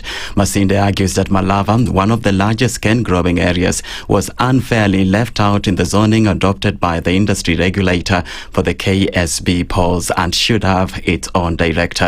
Justice Stephen Mbugin postponed the hearing after allowing an application by advocate Millicent Muyoka. These farmers reacted to the ruling. Sisi wakulima tunangojea hii sugar board ianze kazi ili tupate ile pesa tulisemekana 40% ya kusaidia wakulima ili waweze kulinda miwa. Ile sugar board ingie in place so that mkulima aweze kupata barabara ambazo zinatengenezwa. Sugar board itatoa 15% ya infrastructure. Tunachukua muda mrefu sana miwa kutoka kwa shamba kufika kwa factory na inatugharibu sana. Kuna mtu ambaye amekuja amesimamisha hii. Anasahau kwamba yeye ni mtu mmoja na anaumiza mamilioni ya watu Kenya mzima ambao ni wakulima wa miwa. I came here today to talk to Boniface on behalf of sugarcane farmers to appeal to him to withdraw the case. Sugar sector reforms has taken us a long time. You cannot amend the act in court. You cannot amend the boundaries in court. The only area you can amend the boundaries and is under public participation through the Parliament Assembly, through the National Assembly and the Senate. Mavoko MP Patrick Makau has been criticized in the Machakos County Assembly after he fired back at DCP leader Rigathi Gachagua over his demand that Wiper leader Kalonzo Musyoka must deliver 4 million votes to earn a place at the presidential negotiation table.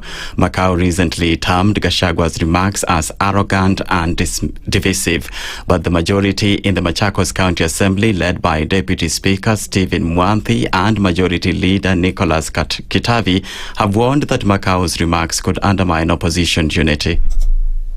Kila wakati MP wenu akishika kipaza sauti ni kuongelea mambo ya Gachagua. Ambiwe Gachagua ni rafiki wa His Excellency Dr. Stephen Kalonzo, sio rafiki yake. Na sisi kama jamii tunaendelea kutafuta marafiki wenye watatunga mkono. Mwaka wa 2027 ndio mtoto wetu Dr. Stephen Kalonzo Musyoka akuwe rais wa nchi. Kwa hivyo sisi wote tutafute marafiki, tuendelee kuongezea marafiki, tuwalete kwa side yetu, ndio come 2027 tukue na marafiki wengi. Wakati unasimama unapiga Mheshimiwa Gachagua, unaharibia Dr. Stephen Kalonzo marafiki wake. The government has released money to pay farmers for milk deliveries to New Kenya Cooperative Creameries KCC. In Trans Nzoia County, farmers received 300 million shillings as payments that have accumulated in the past 4 months. Kenya National Farmers Federation, through its commodity representative Tom Nyagechaga, confirmed that over 10,000 farmers have received the money from New KCC. Nataka shukuru management ya KCC kwa kufanya kazi mzuri sana kulipa wakulima arrears yao ya miezi karibu 5. Tulipata karibu milioni 300. Na milioni 300 kuja kwa county ni pesa nyingi sana, inaingia kila nyumba. Na hii pesa imekuja kwa wakati mzuri, watoto shule wamefunguliwa, Wakulima wamefurahi sana, wengine wameenda kununua mbolea. Na juzi president alimpa sisi bilioni 2 kulipa madeni. Kwa hivyo nasema asante sana kwa serikali kwa kusaidia wakulima. Tunaomba serikali ichungie sisi nyumba ya KCC. KCC ni ya wakulima kwa miaka mingi sana.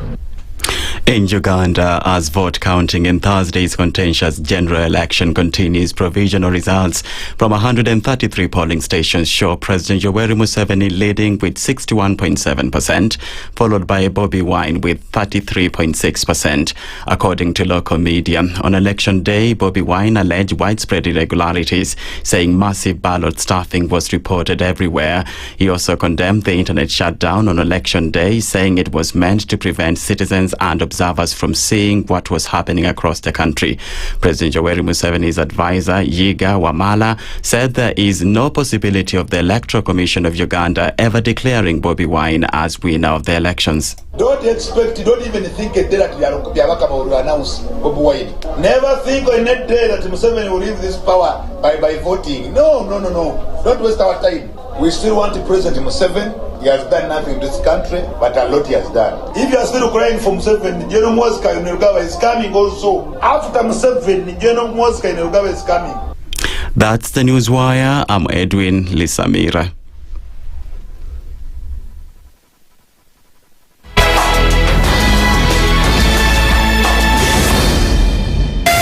.4 Spice FM, Nairobi. The following takes place from 6 a.m. to 10 a.m. every weekday on Spice FM. SRC's mandate is constitutional. It's not an advice. It's actually something we must do. Like now, you abandon, of course, the narrative of Wheelbarrow, Mutomjengo, Mamamboga, and all those, that rosy narrative. Your expenditure is 3.3 trillion, and you're collecting only 2.5. Out of that 2.5, you're spending 1.8 trillion to service loans and so forth. That the CDF kit, it's in itself a symptom of corruption. This is the Situation Room. The only way to start your day. The following takes place from 6 a.m. to 10 a.m. every weekday on Spice FM. He himself actually has admitted that he bribed members of parliament, so... he admitted that he bribed members of parliament? Well, when he said... The government. Yeah, when he said that he gave the 10 million was for what? We're always quick to point faults in somebody else before you look at your own faults as a person. If it was Kanu's day, hii amuka naye leo ungekuwa umeenda bali sana hii. So when we must celebrate you. There are 600 million people now globally estimated to be living with diabetes in the world. So it is a major health problem. It's the largest single disease rising pandemic that we're dealing with right now. The Situation Room, Kenya's biggest conversation. The following takes place from 6 a.m. to 10 a.m. every weekday on Spice FM.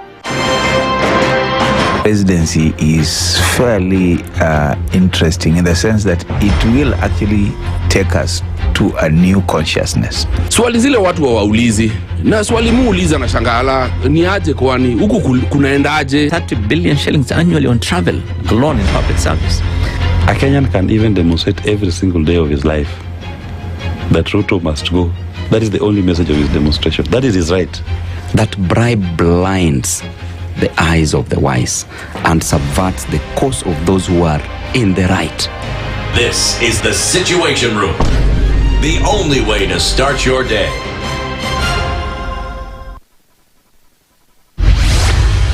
Mature, intelligent talk every morning.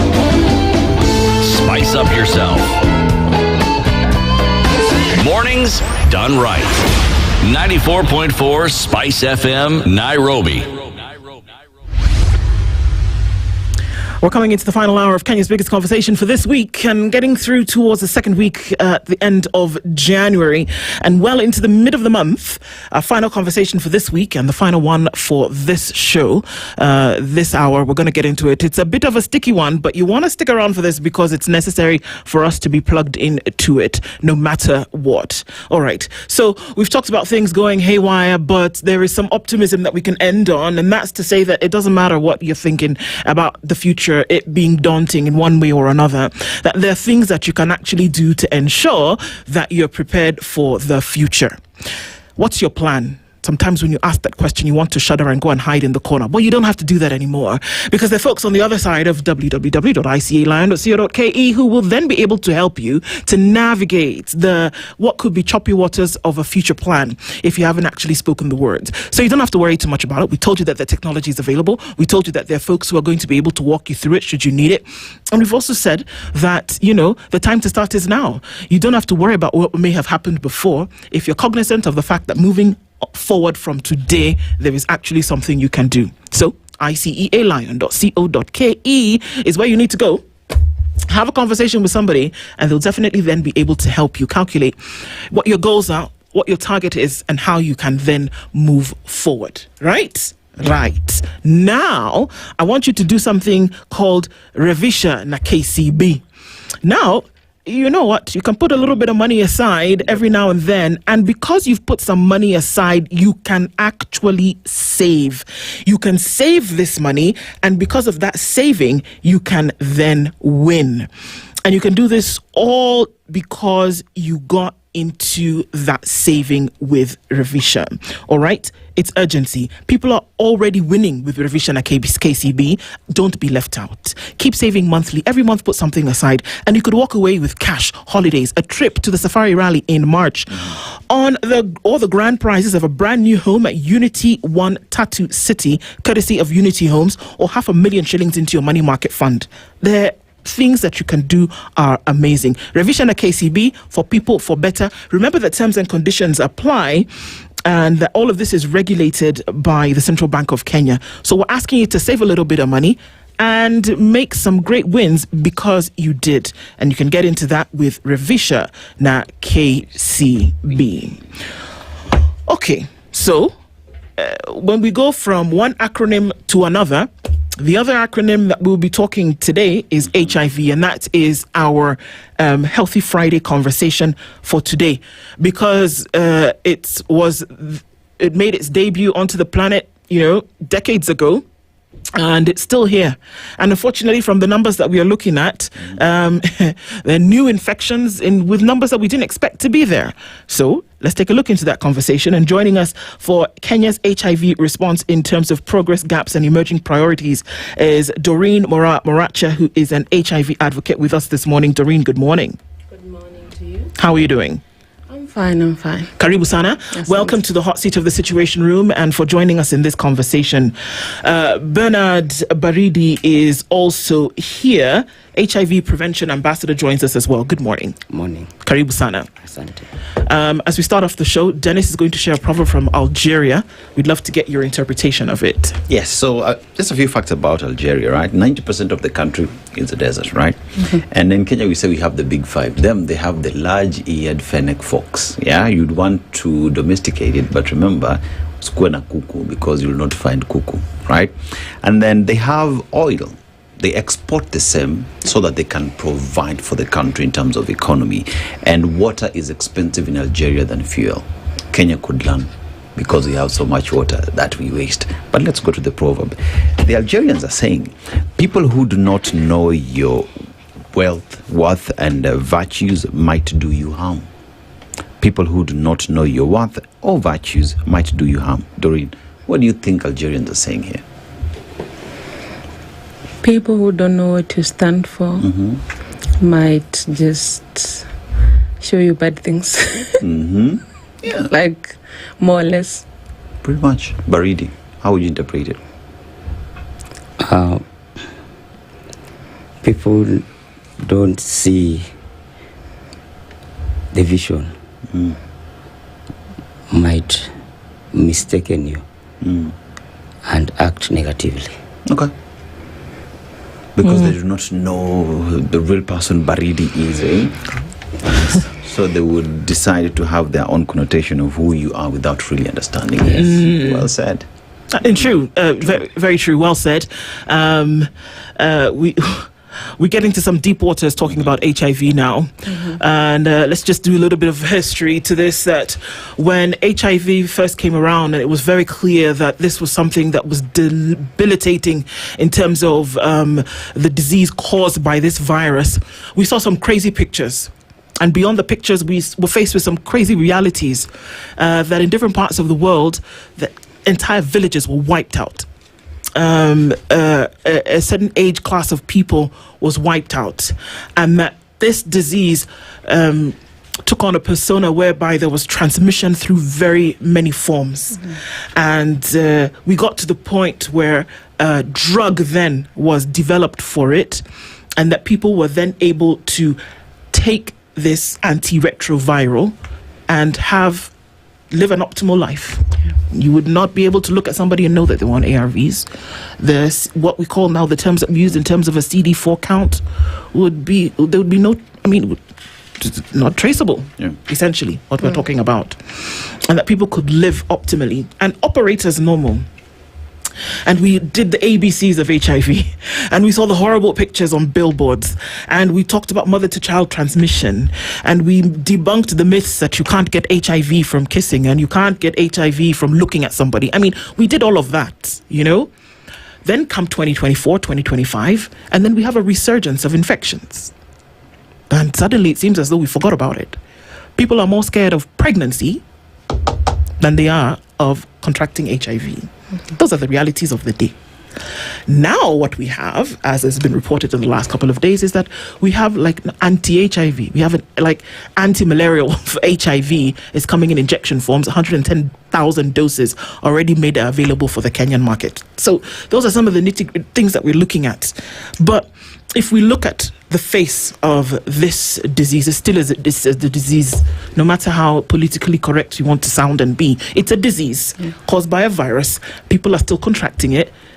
Doreen, where are we today? Where are we today? Scientifically progressed very beautifully. We don't have a cure yet, we don't have a vaccine yet, but we have progressed very well because we have long-acting treatments now. We have the injectable ARVs, we have injectable prevention as well. We have, as you've said, people are now on treatment. Most people are on one pill a day. So once they're undetectable, they cannot transmit HIV to another person. Again, beautiful science around U equals U. So we have progressed where HIV is now preventable and very much manageable. But we keep seeing new numbers. We are in a year where children are still being born with HIV. People are still getting HIV sexually. So which means, did we reach a point and we forgot about this virus and we forgot about the history we've had with HIV all along, or did we just relax? Yeah.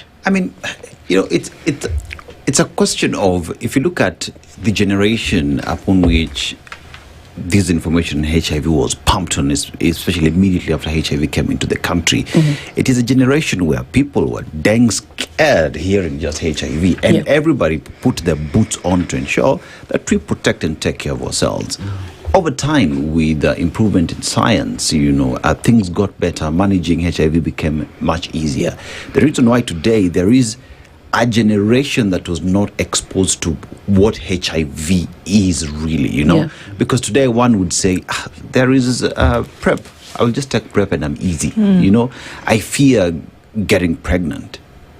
Is it a question of at some point we relaxed, we never really continued to push the information that today one would say, it's not a big deal, we can even share PrEP? Is that the case? Yeah. So I think just to add on what Doreen has said, we have done well, especially on the treatment aspect of the ones who are positive, because now the care, treatment, and medication has been coming and people taking their ARVs. But we have not done well into the awareness and communication of HIV prevention. in the country. I think the last awareness that we did well was during sugar, when Walkina Lupita used to work and create more awareness on this. So the problem is the new infection that now is coming, the numbers that are coming in. It's worrying because the age group, they're at risk. And even when you say we come back now to PrEP, and I think we are going to talk about the injectable and the rest, but even you come back to PrEP, they don't even adhere to the PrEP. PrEP you have to take for certain days, close to a month. Someone take it in a 1 week, ashachoka. You're saying a week, Jana? Yeah, but it's difficult even to take Coartem for those 3 months if you have malaria. Yeah. So the fatigue also becoming a challenge for our young people, and that's why they only think about PrEP again when they're already messed up.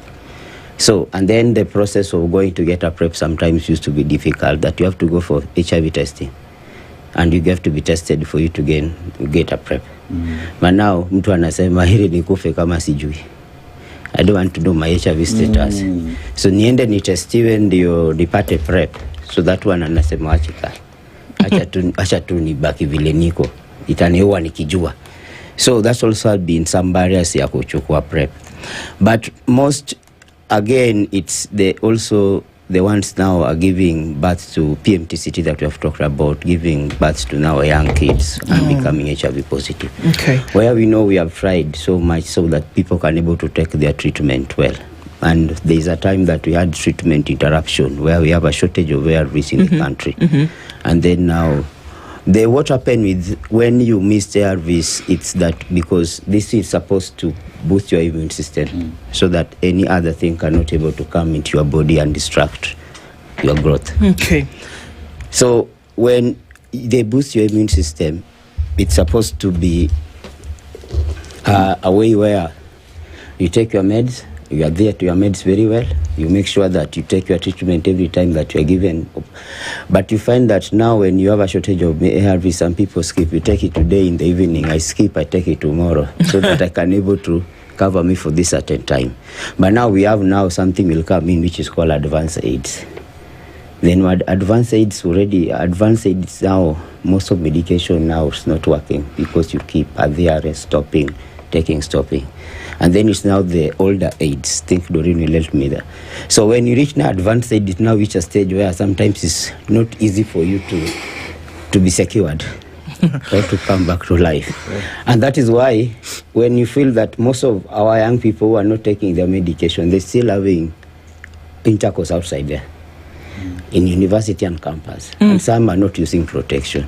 And then why you find that now we still have new infections that are coming into this. So it should not be a surprise. We should not be a surprise. Okay. So just for purposes of understanding, PrEP is pre-exposure prophylaxis. That what it does essentially is that if in the event that you may have been exposed to the virus, then you take this, and in some cases up to 98% effective, in some other cases 74% effective, according to what we've seen.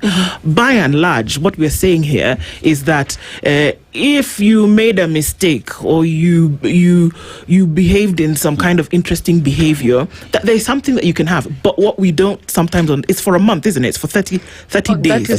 That is PEP. But PrEP is for... PrEP is longer. Is longer. More long acting. Okay. My question is is a behavioral question. That previously, give or take 20 years ago, that we did the ABCs of HIV, isn't it? Abstinence, be faithful and use a condom. All right, we did those. But now we've gotten into this unholy communion of sharing medication that we may not know, but people are actually sharing this pre-exposure prophylaxis, that if you have it and we may have been exposed, you have the dose for 30 days. I'm coming to you and I'm asking you if I can pop some of your pills. Or I'm coming to you and saying, okay, you have some, can I have some? Because maybe I behaved in some interesting ways the night before or the week before. Are these not extremely dangerous behaviors that we are getting into now? and surprised, because the research is there. It's the same young people that Baridi is talking about who are now exposing themselves to this behavior that are sharing PEP. The thing is, Kenya was one of the first countries to adopt both PEP and PrEP. But we made the process of access very hectic. So you need, as Baridi said, you need to go to a hospital, sit there, wait to get tested, wait for the pre-counseling test, post-counseling test, then they give you the PEP or the PrEP. So it became more or less like just how we access ARVs. And young people really did not like that process of I must sit and wait, and now it's more of jumping hoops. So they created shortcuts. So the problem really came with the issue of access. It's us who kind of created the problem, and we did not allow young people an easier process of taking PEP, like maybe pharmacies, online deliveries, because we have online pharmacies where you can order a self-test kit, test yourself at home, because that is something that is happening. It's a reality in 2026, and then order your PEP or your PrEP. So we did not make the process shorter. We made it way longer. And then PrEP and PEP again is being offered in clinics that serve people living in HIV. And the stigma is still there, whether we like to accept it or not. So I'm not going to be seen walking into these facilities, coming out with medication that sort of looks like ARVs. So I would rather just use an easier way out. I mean, Doreen, you're well-traveled. I see how you push these on online, right? I see the conversations that you have. When you speak in terms of access, you made it difficult. What is the experience outside the country or outside the continent in terms of access to PEP and PrEP that has helped them fight, deal with this problem better than us? I am going to use an example of South Africa because it's one of the countries that really are thriving. They made it possible at pharmacies. You could walk into a pharmacy. They have a pharmacy called Clicks. Just walk in, get your PEP and go home. There is no this long process of I must go to a hospital. Because you see, the thing is, we are not a very health-seeking behavior nation. So when you put something at a hospital, I really need to be very sick for me to be able to go to that hospital. But when you put things at a pharmacy, pharmacies are accessible. They're everywhere. So most of the countries that I've gone to, South Africa really is up there. The rest of them, some of us are doing, Kenya is probably doing better than some of them. But still, our issue came with access. Because ideally, as Baridi said, we focused so much on the people living with HIV, we forgot the people at risk of getting HIV. So those people are who we were supposed to bridge this gap for, and we didn't do that. So Baridi, so there is access problem that is there. But then again, you come to, at the time when Kenya was fighting it and it was all over the place, you would walk into any facility, there is a dispenser, condoms available. You know, you go to schools, condoms available. That coupled up together with conversation around it and just sensitization on what HIV/AIDS is. Today it's a different story. You see campuses, people are demonstrating because we do not have condoms in our institutions. You know, you go to hospitals, they do not have. The government says we do not have enough cash funds to purchase the same. Now, at a point when we had discussions on ABCs, remember at that point when we talk about strapping it up using a condom, that C is disappeared because in institutions where would encourage people who are engaging in sex to use condoms do not have access to them. Did we fail? Yes. I can say that first it's funding that also might be a problem. But to me, I think it's also the government of Kenya that need to take responsibility for the country, people to get the condoms. There's a time we have a shortage of condoms and even ARVs, and I ordered for demonstration, and we did a demonstration in around 17 counties. There is global fund in the country that gives money to the country to buy condoms. There is PEFA sometimes want to buy condoms in the country.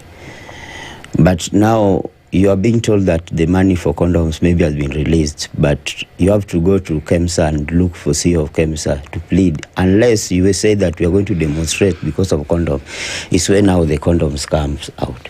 So I think this is where also, because at the facility where you're supposed to, in the hospital, leave alone even the school. Yeah. In the hospitals, you need to have condoms kwa choo, aziko. In the university campuses, ukienda na condom, one box, we boss, ni kama umeleta gold. Kila mtu anataka every piece.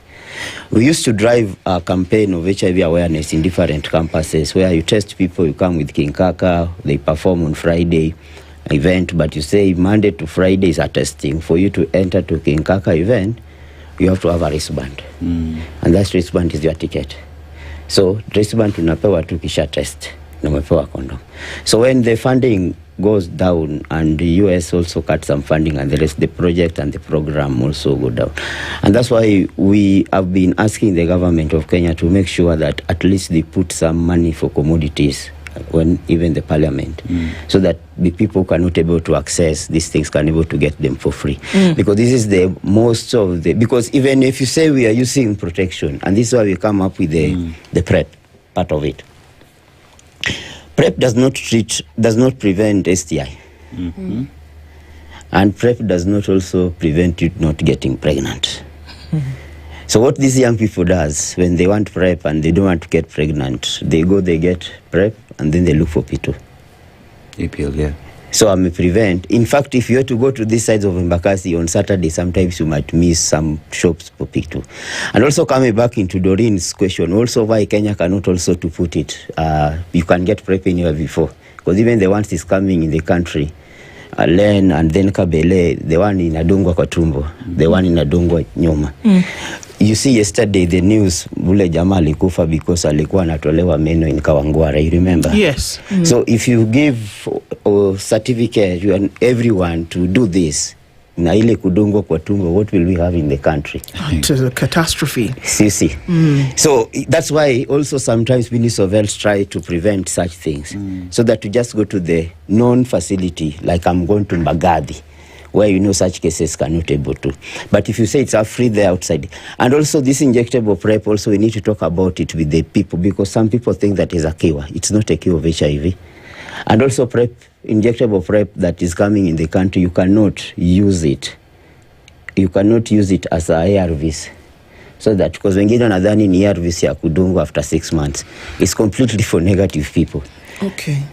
So condom is so when we are using all these things, we must know that we still have a combined prevention, where you still use condom as a protective gear. So we need more condoms in the country, more than the intervention. We have even vaginal ring in the country to prevent HIV.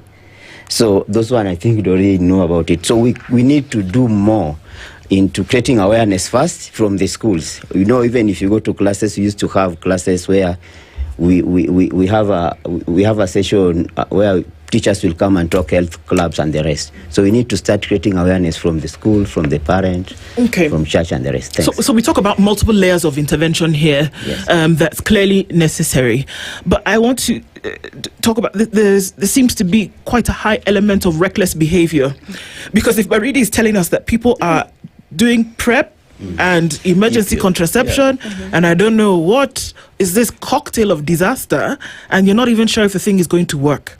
And this is all on a bedrock of knowledge that is misinformed. That we are still thinking that all of these things are preventables, and that if you take them, then you're fine. So are we still dealing from a place of lack of knowledge, or are we just being reckless in our behavior, Doreen? And then also, many said that those pictures were terrible things, but in my opinion, the ones that we saw, they helped people say, what? I am going to wear a blanket for the rest of my life, nobody will touch me, if that's what's going to happen. So to an extent, they had an effect on people's psyche where it said, no, then we definitely must be careful. Have we relaxed? Or because people are not dying in villages and rather in the huge numbers that they were before, we tend to think that, okay, it's not as bad. It plays on our mind, doesn't it? Technically, it's not as bad. People are taking PrEP and Nini together. Listen, the reason why we had those pictures is because there were no ARVs. Okay. So those pictures were bound to happen. Just the way when we had COVID, there was no treatment and people were dying in huge numbers. So more or less that was kind of meant to happen. So it's not as bad. It's not as bad. Okay. The issue now that comes in is social behavior change is something that you need to keep reminding people. Because people will forget. You know, even during COVID, we were washing hands, and then we got tired of washing hands.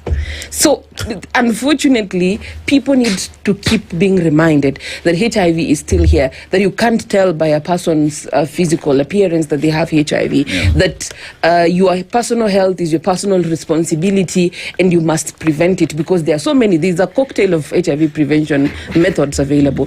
But you have to keep on insisting with the people, because if we keep quiet and then we remember this on World AIDS Day and then we talk about it and then everybody now moves on. For a country that already we have a huge teenage pregnancy problem. Yes. And the National Syndemic Disease Control Council has like this End Triple Threat campaign, which ideally deals with ending sexual gender-based violence, teen pregnancies, and HIV. You see, it's not just one issue that is causing HIV. There are two issues before them. So it's not just about the behavior. It's also about, when you go back to the background, what is driving these new infections? For the young people, is it an SGBV issue, or is it just we have too much information? What is it? Sexual gender-based violence. No. I'm saying what's the cause? Why do we have a spike now in young people? Remember before that it was people of a different age demographic, parents with young children, all of that, because then we had grandparents raising small children. But now, again, that number is 18 to 30. Yes. That's where we see the spike of infections. What's causing that? Even lower. Sometimes even above 14. Especially now that we have it's so scary that the base rate for sexual activity is 10 years old. 10 years old. So what's causing this thing now? Because we will say that this is the most informed generation. So why then? Socioeconomic is one of the things. A lot of young children, and I'm saying children, are selling sex. When they're selling sex, they're in a situation where they cannot negotiate for PrEP, for PEP, for condom use, because somebody is offering them money. I'm sorry, just wait. Children, again. So just explain this a little bit for us to understand. When we talk about selling and purchasing of sex, we're talking about then in a lower economic setting, and you do it because you need food to survive. Is that still an issue? A very huge issue. Okay. I remember in World AIDS Day 2023, we were in Meru County. There was a 16-year-old with 3 children. And then we now looked at that book, that ANC book. Most of them are kids. They're not grown. It's that age. You see this age of new HIV infections, 14 to 24, that age group. They have kids, they have HIV while still having those kids. So now we went back to, is it a socioeconomic issue or is it a morality issue? More or less mixture of both. From the socioeconomic, and then now there is this urban area influence, and it's more or less of a square ring playing field, including teens. And now, these ones, even if you want to push prevention to them, they're children. So it becomes a little bit of a different conversation, because you cannot walk into a high school and start telling the teachers, we want to talk to the children about sex. As a society, we do not want to have that conversation. But why? Why don't we want to talk to children about sex, Baridi? Why? Because it's a taboo. That's what got us in this problem in the first place. That is how we ended up. That's how we ended up in this situation in the first place. It's a taboo. It's a taboo. Parents are not comfortable to talk about sex with their children. That's how the kids got there in the first place. Yes, and also they burden them to teachers, which teachers also are not ready, also struggling. And then, if you go to, this is where teachers busy wanataka mtoto pass examination aende campus. Easy social life, they don't talk. Pastors go to church, you born again and go to heaven. These stories are sexual and everything. They don't talk. Parents, time. You don't even nowadays. The parents that don't even have time to spend with their children. Coming home late, waking up in the morning. Organization where we work, someone must be in the office, go home only for 3 days. So it is just it's a taboo in our African culture. You know, I remember when we were young, Jimmy Gather would come and wewe bado na mpango wa kando, wacha mpango wa kando, you know. And that was an advert that stood out at the time, and everyone consumed it. In this country, we've dealt for a very long time on conversations around sexual education in schools. You know, it has been pushed. Parliament keeps pushing back. You know, moral police. We talk about the church. You know, we talk about other institutions. How are we introducing sex education to children? It is against our norm. It is against our culture. It is a taboo. But like we've all agreed, it is how we got here in the first place. Is it about time that we beat the bullet and said, guys, look at our young people. They are the ones who are contracting HIV/AIDS today. That if we do not address it today, we do not have a future. We do not have those who are supposed to push this country to push it. Because let's face it again, everyday consumption of taking pills, you know, is not an easy task. It's not an easy task, man. It's tough. When you're given the malaria pills you're supposed to take for 2 days and there are 6 in number, you're like, oh my God, what the hell is this? Now imagine a daily pill for the rest of your life.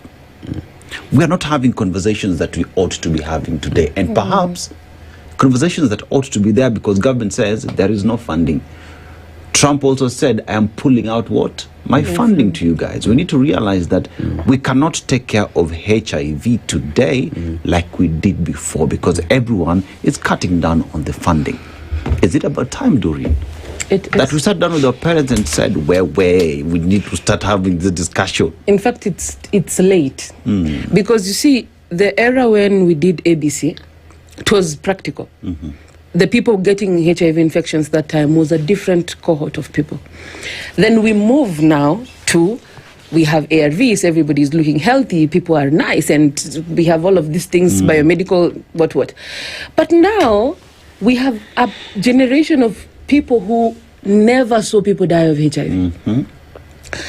They don't even understand the seriousness of this whole thing that you people are telling them. And then now you want to tell them they can prevent HIV. But them, we love fun, we love outsiding, we love clubbing, we love all of those things. But we do not want to have the real conversation. The real conversation here being, yes, you did not see people die of AIDS, but HIV is still real. You can still get HIV. And STIs are still there. And one of the things that sometimes frustrates me is in global spaces we speak about the choice basket where we have different HIV prevention choices in there, but those choices are not with the people. So those choices are the vaginal ring he was talking about. It is just a choice in a name. The product was developed, it just disappeared somewhere in translation. Now we are going into the injectable world.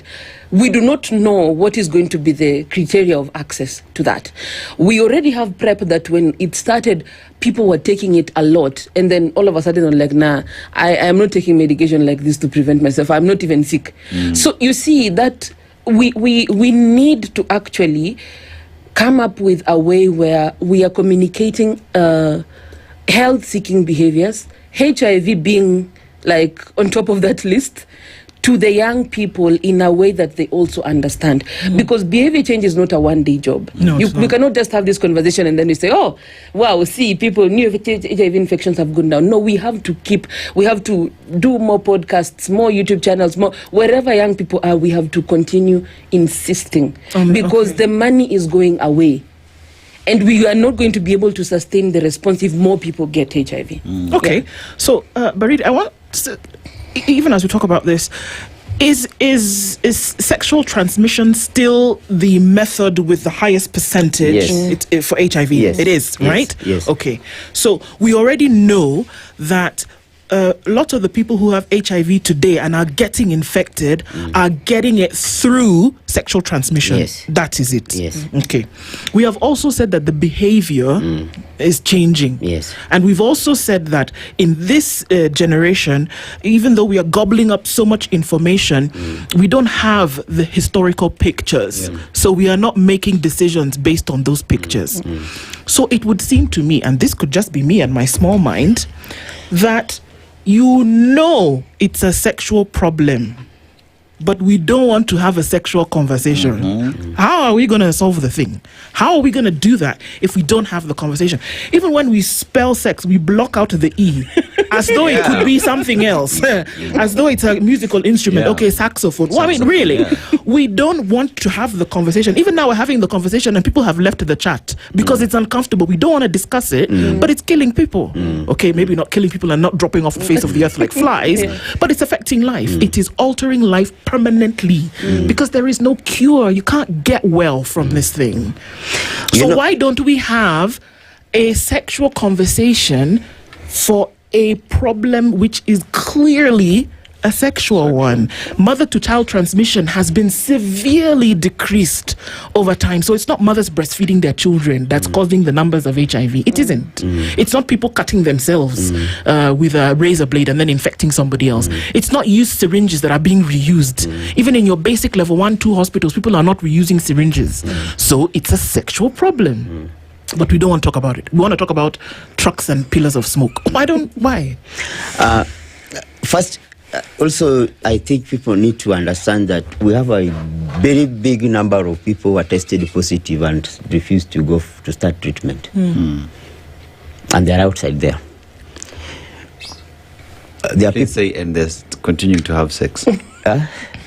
Just so it's they have been tested even 2 times and they have confirmed they're positive, but they have refused to go and start medication. So they're murderers. And they're still outside there. And most of them sometimes don't use protection. And let me tell you about sex with the young people. Protection is option for them.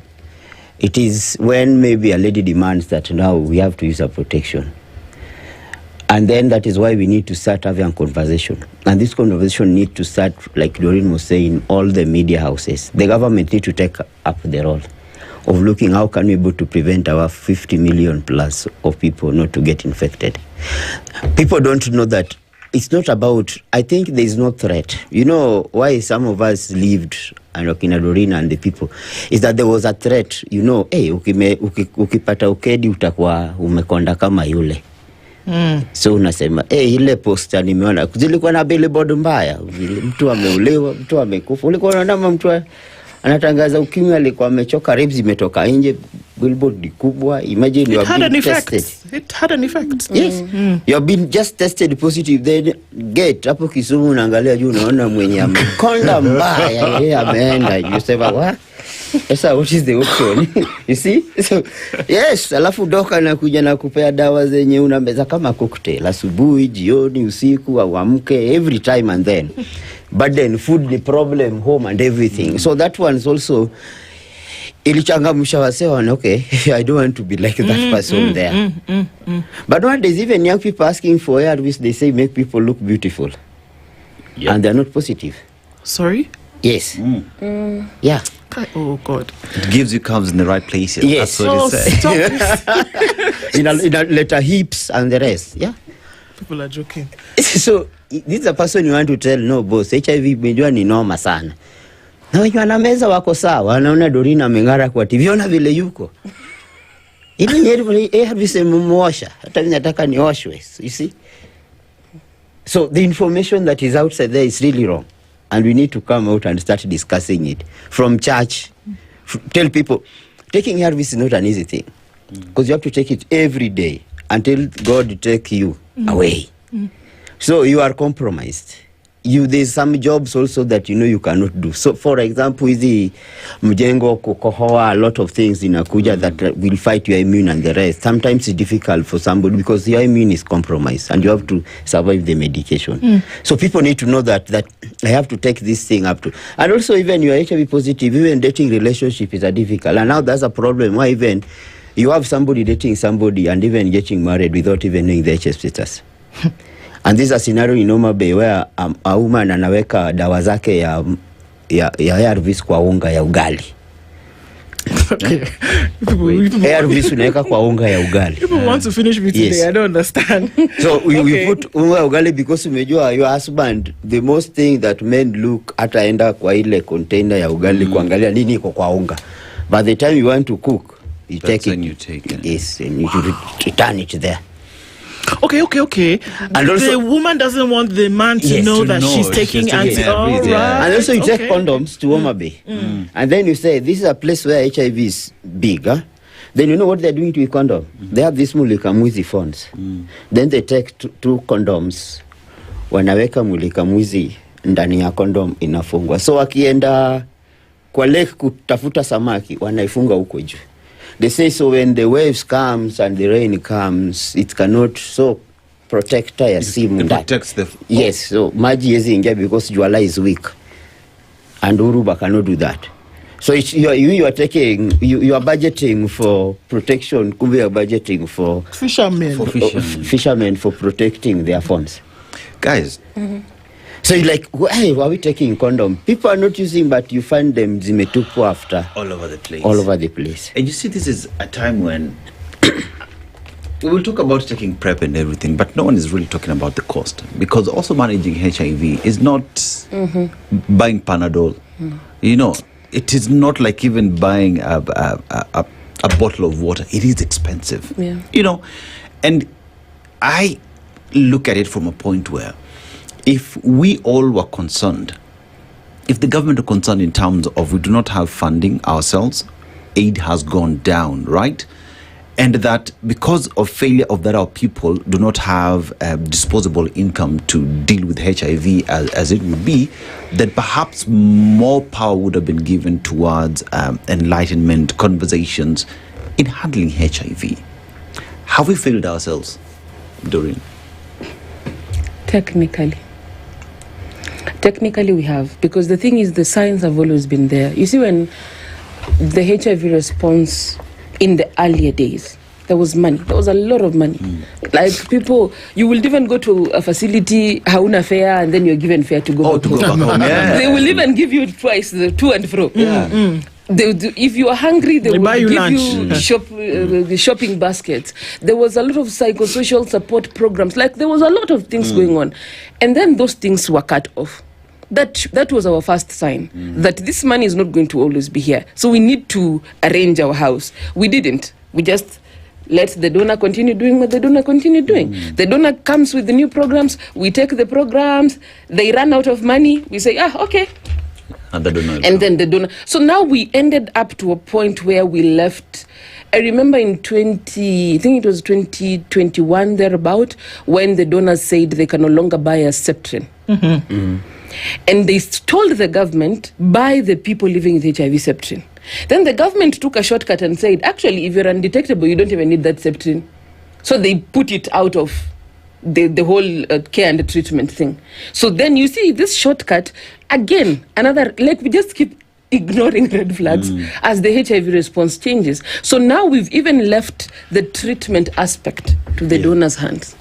Because if today the global funds were to go, the PEPFAS was to go, the what was to go, we would be left with people living with HIV themselves. I'm not even talking about the negative ones. Yeah.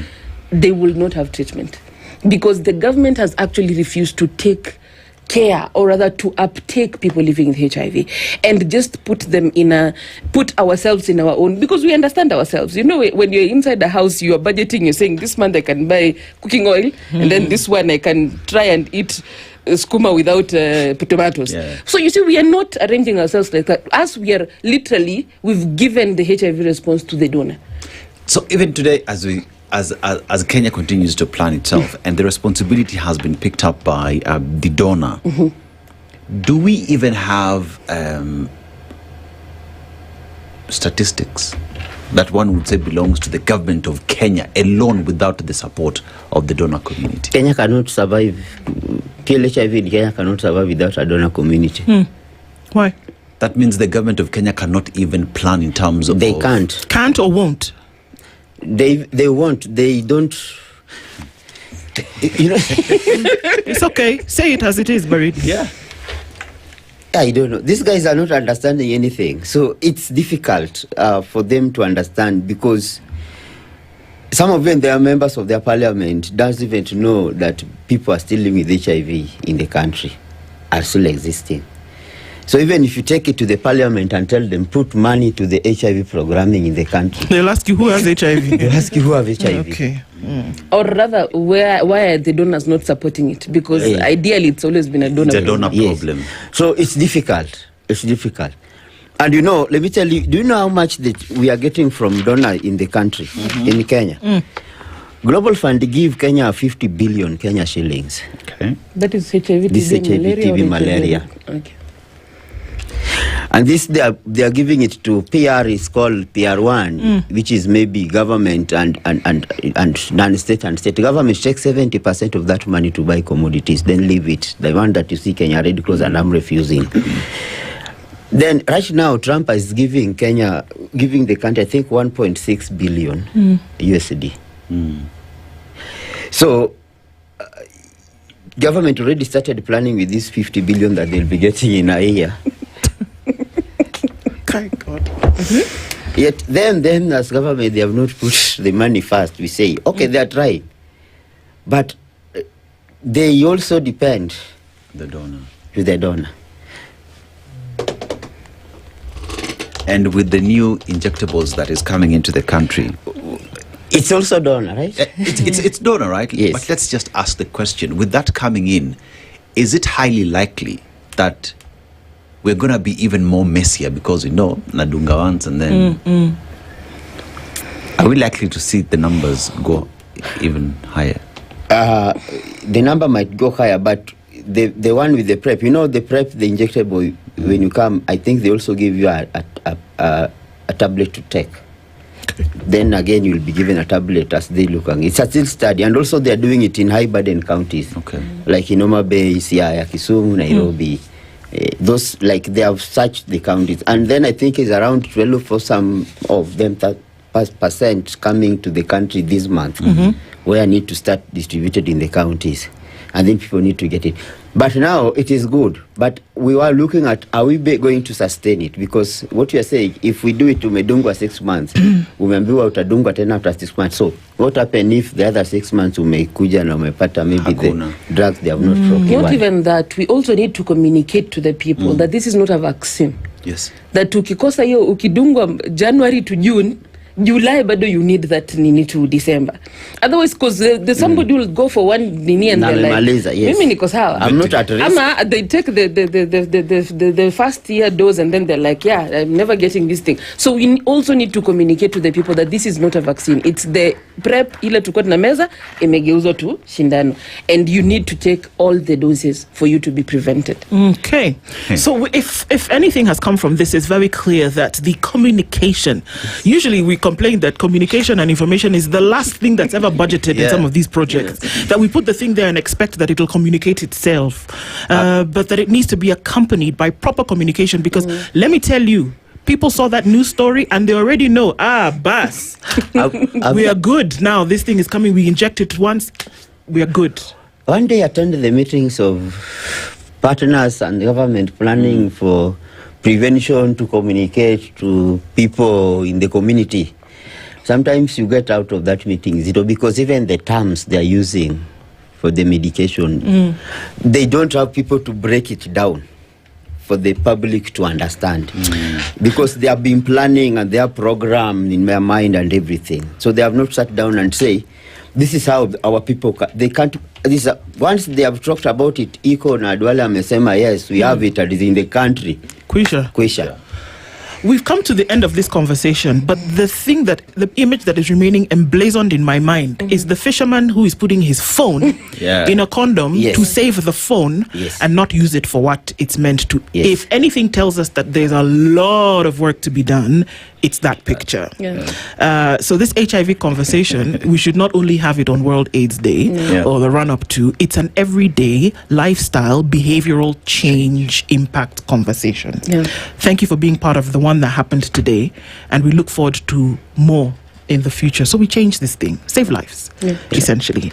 Thank you very much. Doreen Moracha is an HIV advocate. Bernard Baridi, HIV prevention ambassador, have been with us, closing the show for today and also this week on a Healthy Friday conversation. Guys, we need to be careful out there. It's not a joke.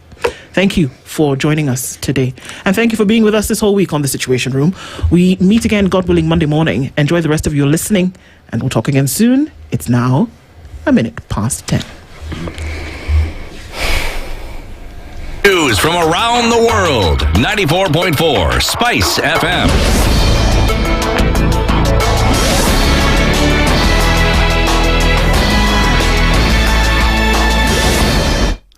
Good morning. This is the Newswire. I'm Edwin Lisamira. As the ongoing drought in parts of the country tightens its grip, education, once viewed